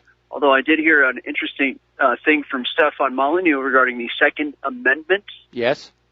He said that, if you want to be anti-gun, you're not anti-gun. Because if you want to come and take all the guns, then it's going to require police with guns to come and take all of those guns. Therefore, you are for guns, and you're for a centralization of guns. And, you're for centralization of guns to the government, who are oh so pure. So, an interesting argument there. Okay. So, you know, I think this this idea with the Boy Scouts, it's politically correct, but like I said, the first pregnancy that happens, the whole thing's going to blow up in their face. Well, there's that incident, and I think people are aware of that. I'm an Eagle Scout. Okay. My father is an Eagle Scout. I was in the Boy Scouts for many years. I know there's some things that have happened. Never heard of anything. Okay, you're fading in and out. Can you talk a little closer to the microphone, please? Hello? Certainly I can. Yes. So okay. Let me fix my phone here. Okay. It'll take 1 second. All right. Well, while you're working on the phone... that should be a lot better, Mike. How's that? That's much better. Before you continue, though, somebody called on in to correct me. It's Kennesaw, Georgia, where they had the ordinance saying you had to have a gun. Kennewick is up in Washington, but, Ken here, Ken there, so forth and so on. All right, Nico, please continue. Yes, more to the point. I'll make this brief. I don't mean to take so much time. So basically the point is, aside from any incidents happening, I think it's very important for young men to have an all-male structured environment. I benefited greatly. I actually work in an all-male environment, and I have a team under me. Mm-hmm. And, I work in construction management, and I can tell you that the skills that I gained in Boy Scouts with an all-male environment has made me able to kind of lead a bunch of, very manly men doing manly things. And okay. I think that if you're going to have women around, it's going to distract people in the hormonal phase. You can't treat women like you treat men, and I think that this idea that, we're all the same, it's just bunk. And I'm sorry, but that's just my opinion, and I'm sticking to it. Well, I'm agreeing with you. I think it's a huge mistake, if for no other consideration, that, boys and girls at that age, the hormones are raging out of control. This is a disaster waiting to happen. Nico, we're going to let you go. Take a break for commercials. Back after just a few words. And aloha, America. Welcome back to our show here. And apparently they've had yet another press conference in Las Vegas, at which they said an infinite deal of nothing, and said it very well. But 2 points are interesting. Apparently, Sheriff Lombardo was looking very shaken and on the defensive, and he's telling reporters he's not trying to be subversive in these previous statements he made. Apparently he's being challenged on the constantly changing story. The other significant development is that as of this press conference, only reporters from the recognized corporate media are being allowed in. Reporters from the independent media are now being blocked. So you think about that one for a little bit. Now, you remember that story about how this Michigan mother went to jail after refusing to comply with the court order to vaccinate her 9-year-old son. Well, apparently the court has now basically taken away primary custody of the boy. They'd been through a divorce. She had primary custody. Now it's joint custody with the child's father, which means now they'll be going after the father to get that needle stuck in the kid's arm. Because it's money. It's more money. We can't let anybody doubt the vaccinations. Now, if you've seen any movies about the Middle Ages, Monty Python and the Holy Grail, you know about the plague. The pneumonic plague killed at least 50 million people in the Middle Ages. They're not really sure. And everyone thinks it's something from the medieval period. It's back. There's a major outbreak of it now in Madagascar. There was one documented case here in the United States of America brought in by a refugee. And so once again, we have this complete disregard for human health and safety in furtherance of a particular agenda. More bad news for Tesla. They're having to recall 11,000 Model X SUVs for an issue with the back seat, where they might not properly lock into place, which means when the brakes get hit, the seats fly forward. And where were the engineers on this one? I mean, some of the more complex parts of the car and the battery, the new high-tech stuff, yeah, maybe. But a seat lock is something that's been around for so long. How can you not do the right job on that one? Interesting little story here. This one's coming out of principiascientific.org. Scientists are continuing to discover more and more underwater volcanoes. And apparently they've discovered another 1,100 previously unmapped underwater volcanoes off the coast of Easter Island. And they are huge. They're like 1.5 miles above the seafloor. That is a big volcano. And they're pumping huge amounts of red-hot basalt, 2,200 degrees, into the water. It's not humans who are warming the oceans. It's geothermal. We'll be right back after station identification with the lovely Lady Claire. And aloha, America. Welcome back to our show, hour number 3. And for those of you watching on BAM User, this gorgeous creature sitting next to me is the lovely Lady Claire, who likes to share our third hour on Friday with her unique perspective on the world. And so what is the first thing that you want to talk about? Well, the first thing that I would like to talk about is another area of the war zones that just never seems to quit. The UN is reporting that Afghan civilian casualties from U.S. strikes is up 50%. And it's up 50% from last year, with increasing casualties not just from the U.S., but an increasingly aggressive Afghan Air Force. This should not be terribly surprising also, as the U.S. has been rapidly escalating the number of bombs on Afghanistan, reaching the highest level in nearly a decade. UN officials say most of the dead are women and children. The Afghan Defense Ministry issued a statement immediately condemning the UN report as false, insisting that it is quite obvious that the Taliban are killing more civilians, even though the specific report being addressed was on airstrikes. Taliban doesn't have an air force. And what is obvious to me here, Mike, is that we are not really targeting the alleged bad guys here, but creating a genocide against the Afghani people as a whole. Same thing we're doing in Syria, same thing we're doing in Yemen. Yeah. And what struck me, and I think that the writer of this article was very bold to accompany it with a photograph that was just absolutely grabbing. This came from Blacklisted News. And it showed about 10 or 12 dead Afghani children. Some of them were barely out of the toddler stage. Maybe 4, maybe 5 at best.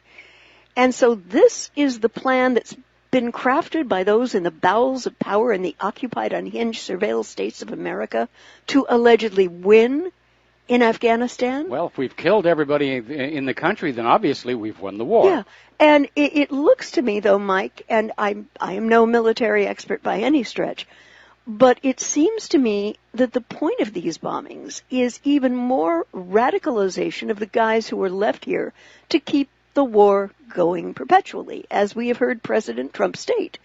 War's good for business. Now, this reminds me about what was going on in Vietnam, where that war was allowed to drag on because it was good for business. And there was sort of this scam going on called a suspected truck park, where they would send out these E-6 bombers to drop bombs on a suspected truck park, which turned out to be an empty field.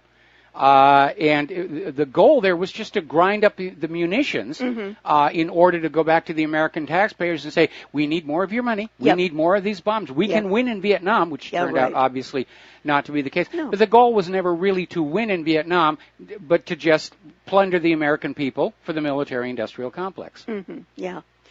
There was a very disturbing incident that happened earlier this week.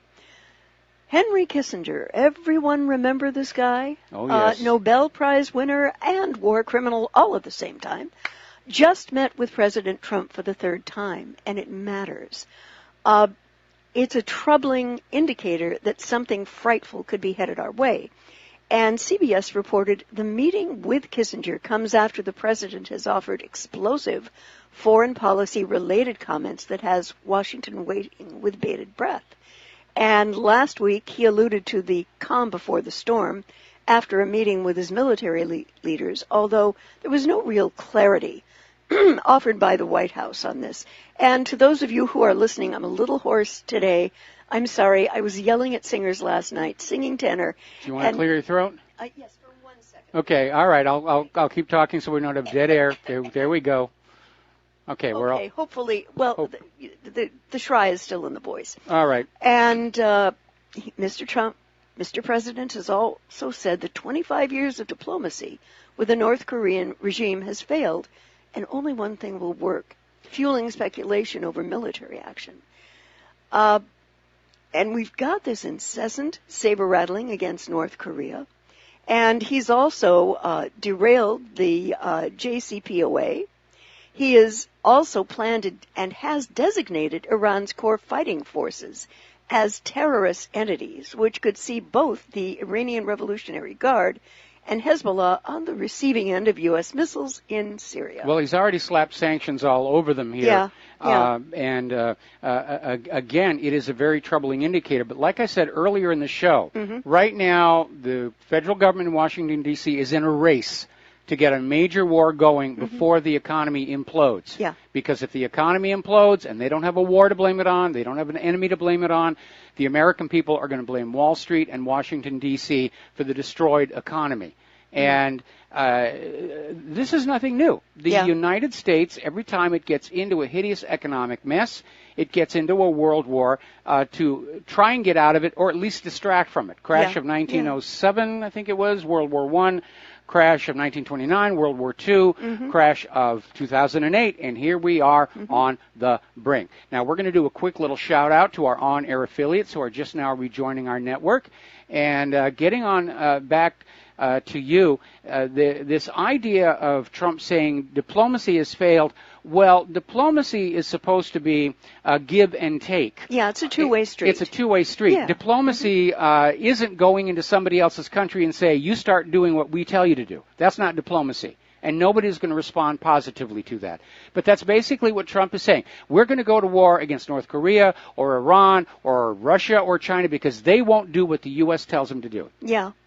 And I really wish, upon reading that President Trump met with Kissinger this last Wednesday, I wish with all my heart that these meetings would have been with people like President Jimmy Carter, who, by the way, has volunteered to go to Pyongyang to prevent war between the U.S. and North Korea, or Dennis Kucinich. There were things Kucinich did in his work that I really have respect for. I think he was and remains a man of peace. And I have a small note for Melania Trump, who I respect tremendously. Mrs. Trump, whatever room they met in, please get it sanitized, cleaned, have someone blow some sage around it. Kissinger, to me, is a man of pure evil. And to imagine that this guy is yet another presidential whisperer gives me the absolute creeps. And I am very concerned. My gut is telling me that something very, very wicked this way comes. I think first it will be some sort of action against North Korea, then Iran. My sense of timing is that North Korea will be the first on President Trump's to-do list militarily, and Iran will come secondly. I hope he understands that he cannot possibly expect to do both at the same time and win. Well, here's the concern, okay? The 10th came and went. There was no North Korean ICBM. There was no North Korean nuke. Remember, they were trying to say, he's going to use a real nuke over the Pacific. Didn't happen. I think North Korea is just going to hold off and not do any more testing. And that means for the U.S. government to launch an attack against North Korea, and they've got all the assets there, there's going to be a false flag. The only question is what and where is it going to be? And that's making those of us who live here in Hawaii very nervous because it's arguable whether or not North Korea can really hit the U.S. mainland with all the problems they've had with the Taepodong 2. But they can definitely hit us, along with Guam and so forth and so on. The same thing with Iran. I mean, Iran is not in the habit of attacking other countries. They're going to have to be some kind of a false flag. The American people are not going to support yet another war on another country based on myths that they may have a nuclear weapon, or they may be doing this, or they may be doing that. We have been down that primrose path way too many times with Saddam's nukes and Assad's sarin gas.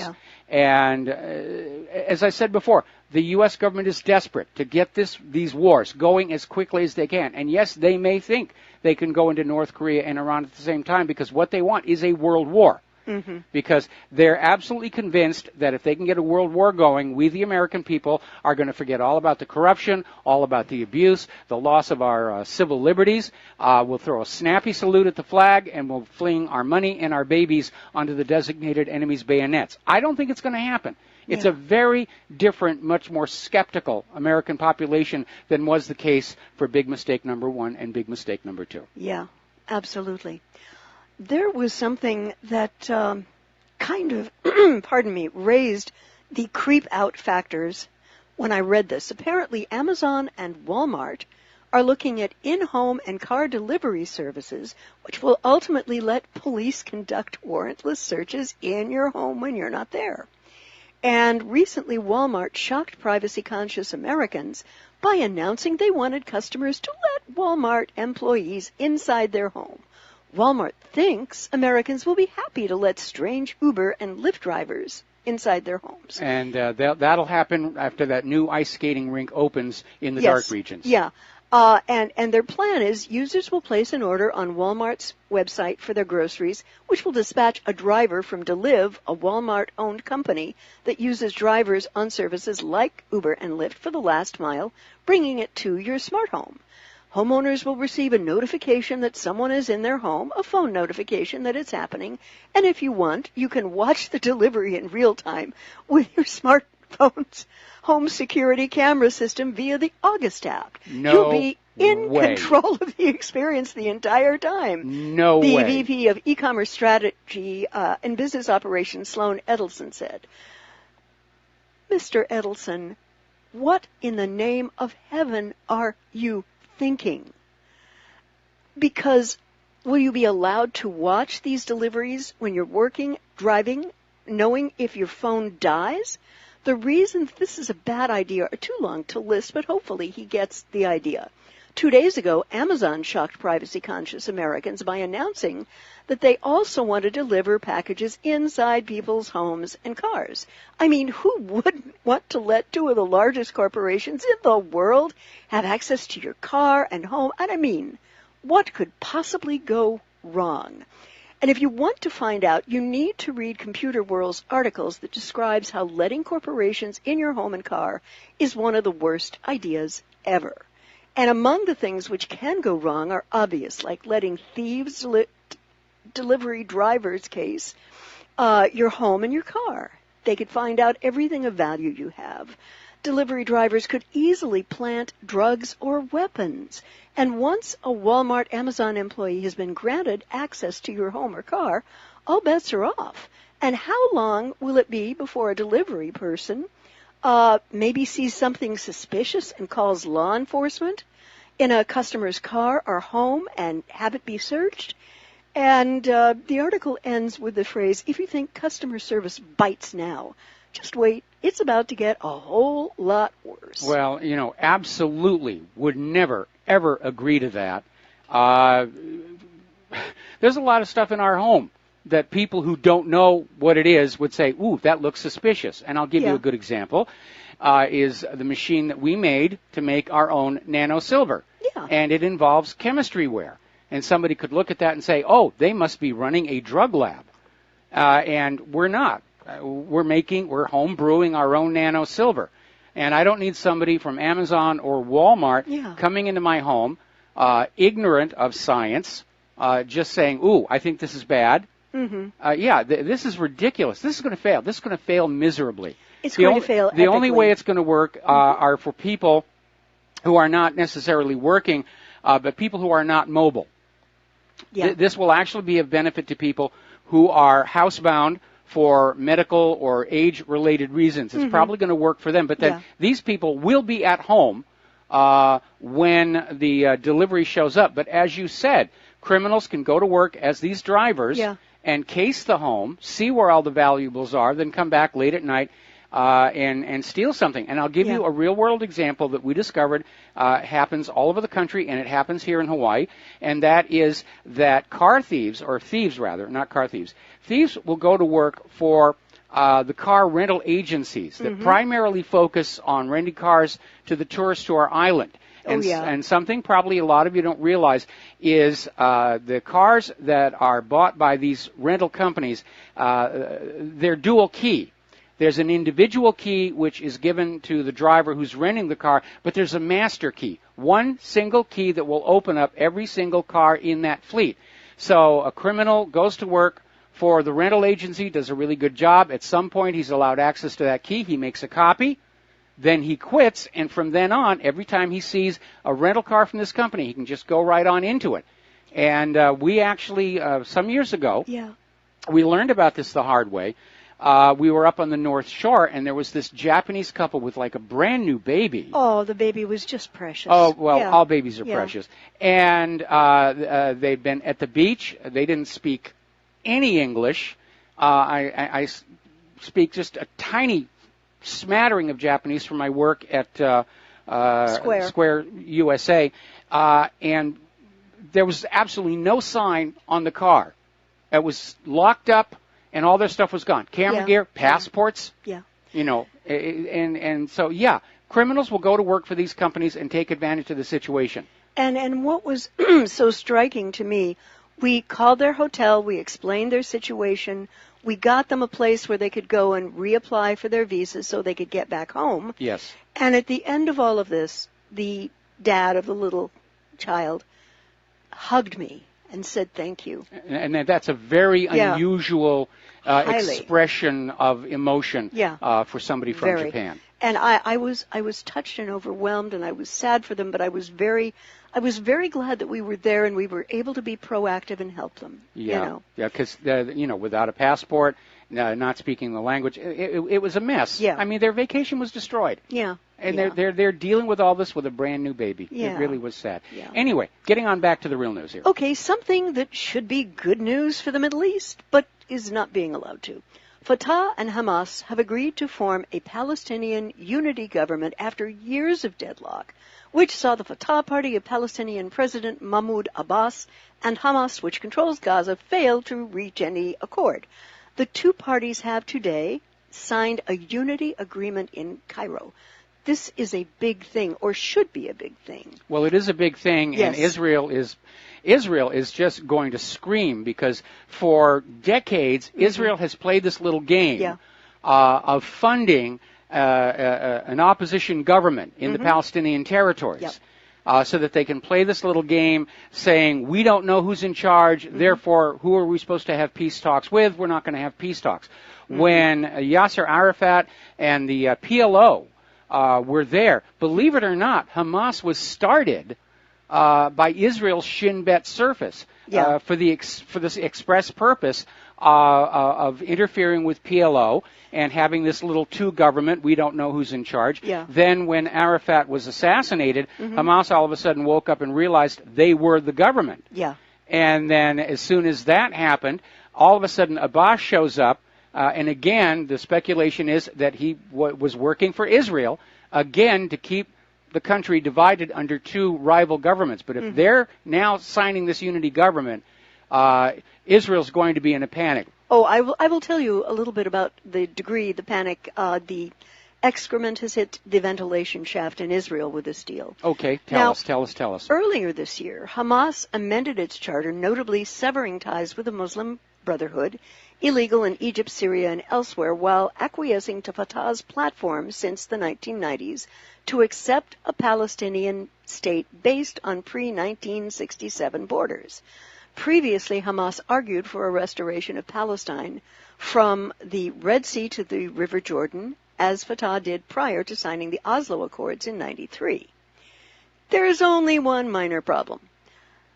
Israel's Netanyahu has dismissed this unity government out of hand and said it will not recognize it, DOA. Israeli Prime Minister Netanyahu has lashed out against the reconciliation deal reached between rival Palestinian factions, Hamas and Fatah, claiming that peace between Israel and Palestinians will now be much harder to achieve. Well, the people making it harder to achieve are the people in Tel Aviv. Yes. And he had the hubris to say, there is nothing we want more than peace with all our neighbors, but reconciliation between Fatah and Hamas makes this peace much more difficult to achieve. All right, we got to take a break for commercials, and we'll be right back. And aloha, America. Welcome back to our show. And for those of you listening on BAM User, you could probably tell by this last commercial break, we're still having difficulties with Skype. Yep. And Down Detector is saying they're still having problems all over the place. Maybe they misconfigured the cloud. I don't know. I don't really care. I just find it very, very angering that Microsoft took it upon themselves to force us to upload the new improved Skype, and it's an absolute unmitigated disaster. In fact, it's sort of the Windows 10 version of Skype. Mm-hmm. And I think, Mike, we're going to have to start looking at an alternative system because Skype is just completely unreliable at this point. Yeah. Anyway, getting back to you. Well, I'd like to talk about these horrific wildfires that are roaring through Northern California. They have been characterized as among the most destructive fire events in U.S. history. And it could be the absolute worst wildfire season in the history of the state of California.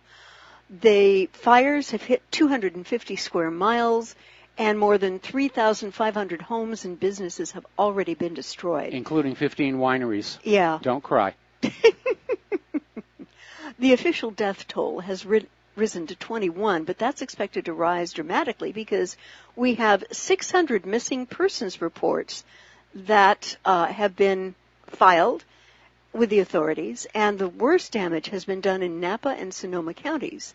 And there were some very difficult for me to watch photos of this. And unfortunately, the crisis is far from over. In fact, the National Weather Service has just issued a pair of red flag warnings. The weather forecast is just not looking great for those living in wine country and for those firefighters trying to get a handle on the 22 fires raging through Northern California, which broke out on Sunday and are barely contained more than 3 days later. The red flag warning for the North and East Bay started at 5 p.m. Wednesday and midnight on Thursday, respectively.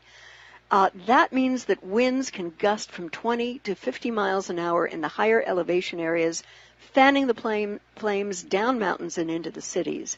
So as bad as things are, it looks like they may be getting worse. And I'm sure right now they're looking for somebody to blame for all this. Oh, it's a terror attack by ISIS, because they don't want to admit the reason these fires got out of control is the funds to maintain those fire break roads, to keep them open, were cut back so that the U.S. government could buy more bombs and bullets. Remember the other day they said, we're running out of bombs. You know, governing is choosing. Governing is prioritizing. Yep. Bombs are much more important than keeping your home from burning down. Yeah. And but again, it's bad management is what's going on here. Whether it's the fire break roads or the leaking water mains or the leaking aqueduct, they have allowed this country to decay into ruin in their quest to try and build a new global empire at the point of a gun. Yeah, and this is being characterized by the California Fire Chief Ken Pimlott as serious, critical, and catastrophic. And it's going to take a while to get out and comb through it. And this, of course, comes on the heels of several other major disasters. We've been dealing with hurricanes, Harvey, Hurricane Irma, and the Las Vegas shooting. And it looks like the U.S. hasn't seen a large stretch of so many disastrous events such as this in a very long time. Well, leaving out the Las Vegas shooting, which we think was a gun grabber false flag, for those who believe that there's an imaginary playmate in the sky that directs all things, I think it's very obvious that he, she, it, or they are not very happy with the United States going around the world violating thou shalt not kill, thou shalt not steal, thou shalt not bear false witness, thou shalt not covet thy neighbor's property, and so forth and so on. Yeah, it looks very much like that, some degree of punishment. And I remember Pastor Colleen Chun, who you know I very much respected, and we talked about the war agenda, you know, under previous administrations. And she said to me a lot of years ago, Claire, you know, this country's going to get punished one way or the other. Well, it sure looks like she was right here. We're going to take a phone call now from James in Tokyo. Aloha, James. Welcome to the show. What's on your mind? Actually, James, I'm sorry. I'm going to have to take you through the commercial break. I didn't look at the clock. So stay on the line. I'm going to come back to you as soon as we finish these words from our sponsors. And aloha, America. Welcome back to the show. And James in Tokyo, now we can have our little conversation. What's on your mind today? Yeah, hi, Mike. I hope I can talk to the lovely harp-playing angel, Claire, today. She's right here. Very special time when she's here. Hi, Claire. Hi. I hope you're well. Oh, yes. Before I begin, I just want to ask you, I sent you about 1,123 marriage proposals, and I was wondering if you received them. Oh, so it's you. It's you. Boy, I'm coming to get you. No, she's spoken for. I'm sorry. Yes. I mean, we celebrated the 25th anniversary of the day we met last May. And I'm sure that there has to be a wonderful, marvelous, intelligent, sensitive, compassionate lady out there for you with a lot of horse sense. Failing that, how much is it worth to you for me to clone her? Send in the clones. Anything. There have to be clones. I figured he threw that away faster than Harvey Weinstein's pants fell down. But anyway, yes. What I wanted to ask you. Yeah. What I wanted to ask you was, I wanted more of you to hear your comments on something. I had a really bad feeling when I heard Trump speak out against eliminating the agreement. Yes. Out of spirit with Iran.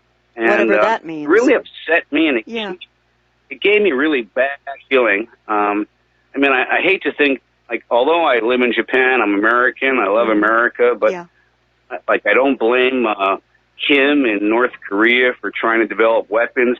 I mean, if Trump takes this route, how could you possibly even conduct diplomacy with America if they're not going to keep any agreements? I wanted to hear your opinion on that. Well, that's just the point. That's just the point. If, people are going to look around the world at what happened with Iran and say, how in the world and why should we negotiate with this country, which seems to be pathologically incapable of keeping its promises? And that is a real difficulty for this country henceforward. I agree with you. And it's not just Iran. I mean, they did the same thing in Libya. Yep.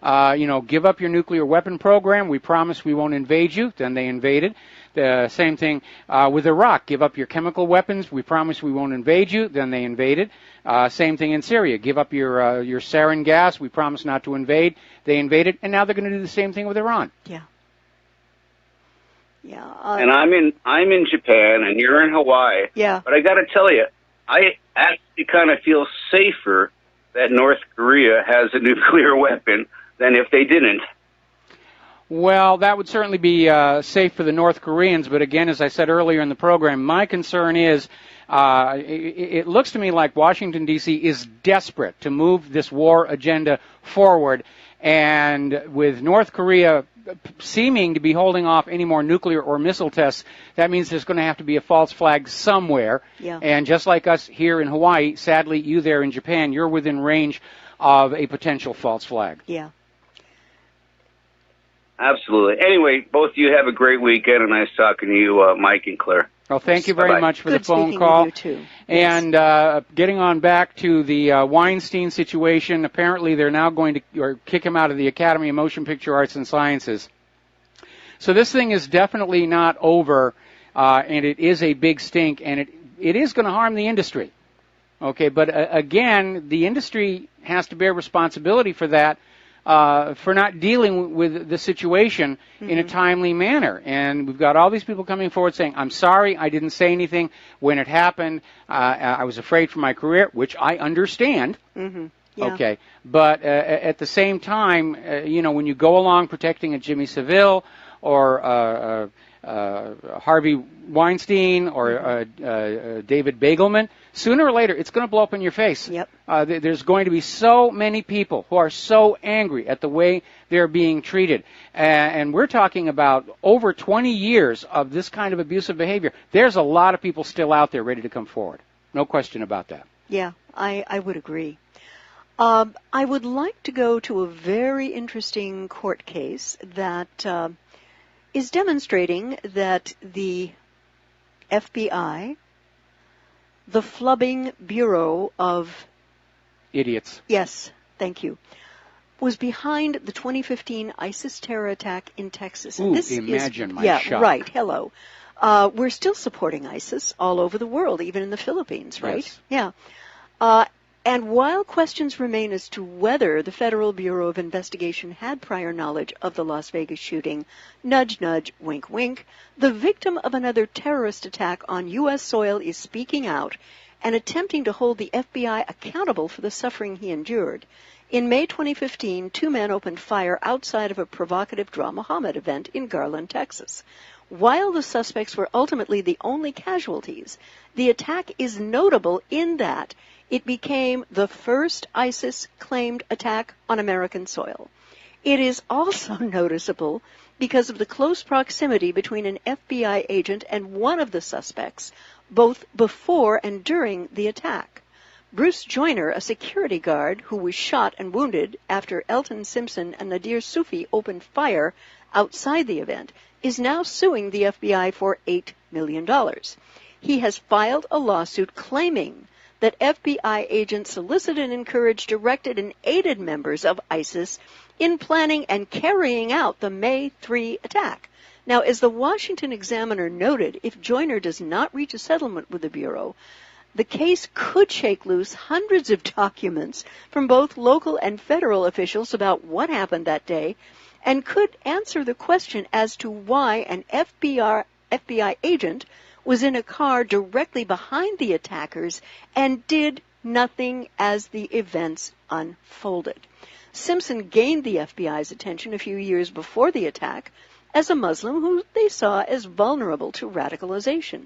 In fact, FBI agents were reportedly monitoring him in the weeks leading up to the attack, and there was even an agent in a car following him to the scene, which did absolutely nothing to prevent the crime.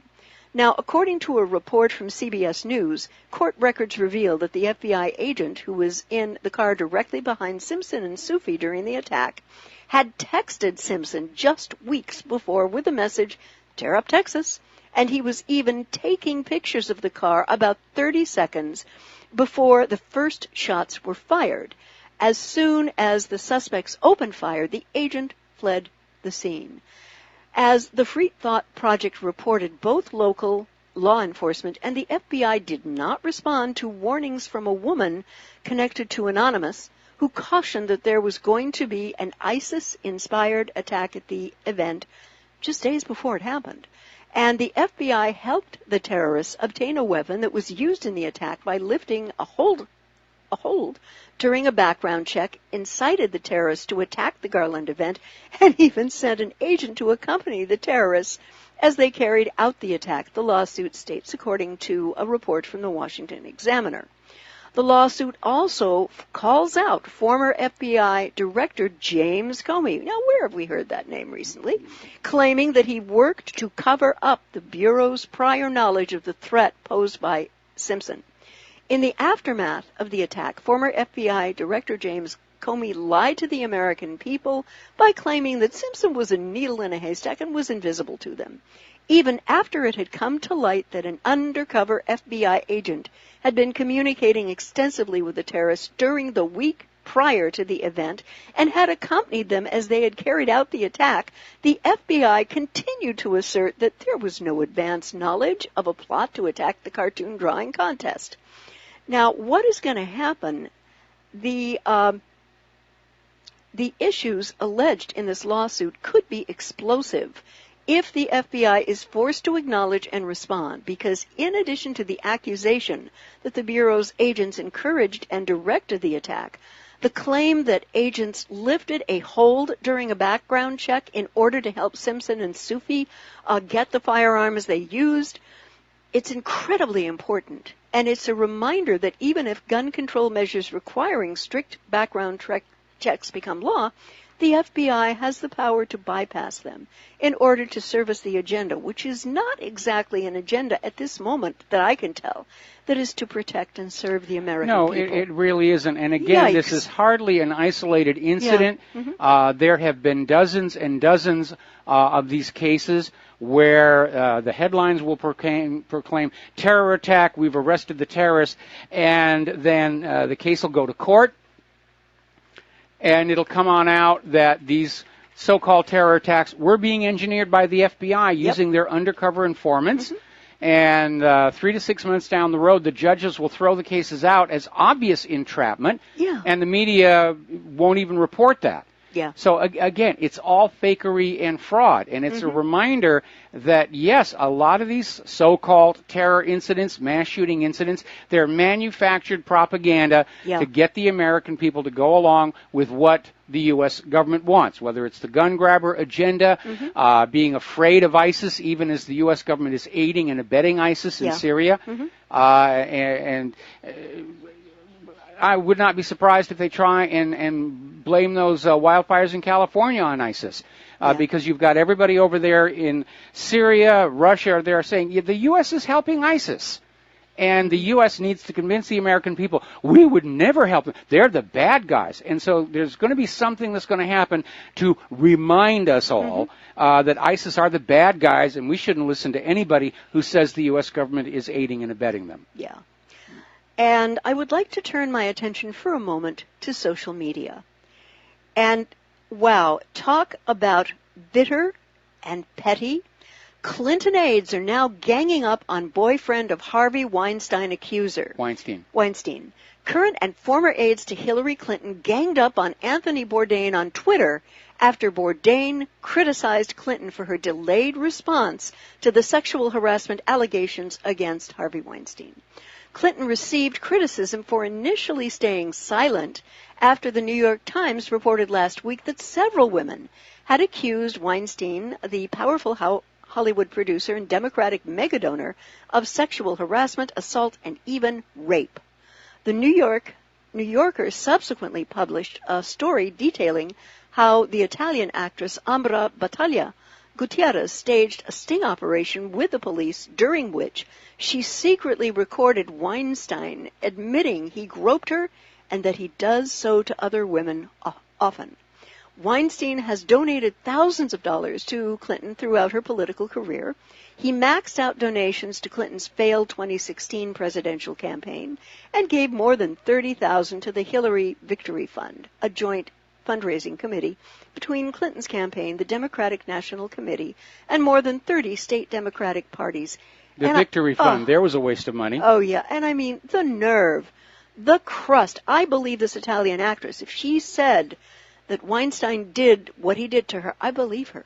Well, it's been a hallmark of the feminist agenda that women who are victims of sexual assault, should just be believed at face value. Even Hillary used that in her campaign last year, except, of course, for that trailer trash white sluts who had accused Bill Clinton of doing this kind of stuff. And again, it isn't that there's one or two allegations. This is a tsunami of allegations that are coming on, and it's destroyed the Weinstein Company. They've just lost their fifth member of the board. And even Fox News was running the story about how Weinstein's 2015 contract renewal literally had a clause that said, yeah, go ahead and assault women, but you're going to have to pay all the settlements, and we will charge you a fine every time that you do. And apparently the fine was $150,000 for the first incident, and it ramped up from there. But Weinstein had enough money where he could just go on doing what he was doing, so it was an ineffective situation. And again, I got to be honest, I'm enjoying the heck out of this. And I'm certainly enjoying the fact that the liberal political takeover of Hollywood is getting a black eye out of this, because you had all these so-called liberals and champions of women's rights, and now you find out they were Weinstein's enablers. George Clooney is having a lot to answer for. Oh, yeah. Good old George. This may end his talk about running for the White House. And again, it's hypocrisy. And I really have had a problem all along with Hollywood celebrities thinking that they're knowledgeable enough to be politicians and political observers. And yes, I worked in Hollywood many, many years ago, but I have spent 22 years learning this craft. I'm not just somebody who takes a minute in between takes to walk out to a microphone and just say, well, I think blah, blah, blah, blah, blah, blah.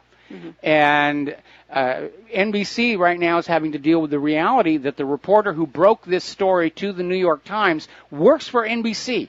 And he took the story there first, and they said, no, we can't do this. Weinstein, we can't do this. And he took it over to the New York Times. And to their credit, they did run the story. Yeah. They did run the story. And maybe they ran it because they're desperate to get their readership back. And that's a sizzling story. They probably sold a lot of copies with that one. I would like to go to something that might be a little hopeful in terms of the House of Representatives. Apparently, the House leadership's attempts to undermine the bipartisan House Concurrent Resolution 81, which would end U.S. involvement in the Saudi war, is failing.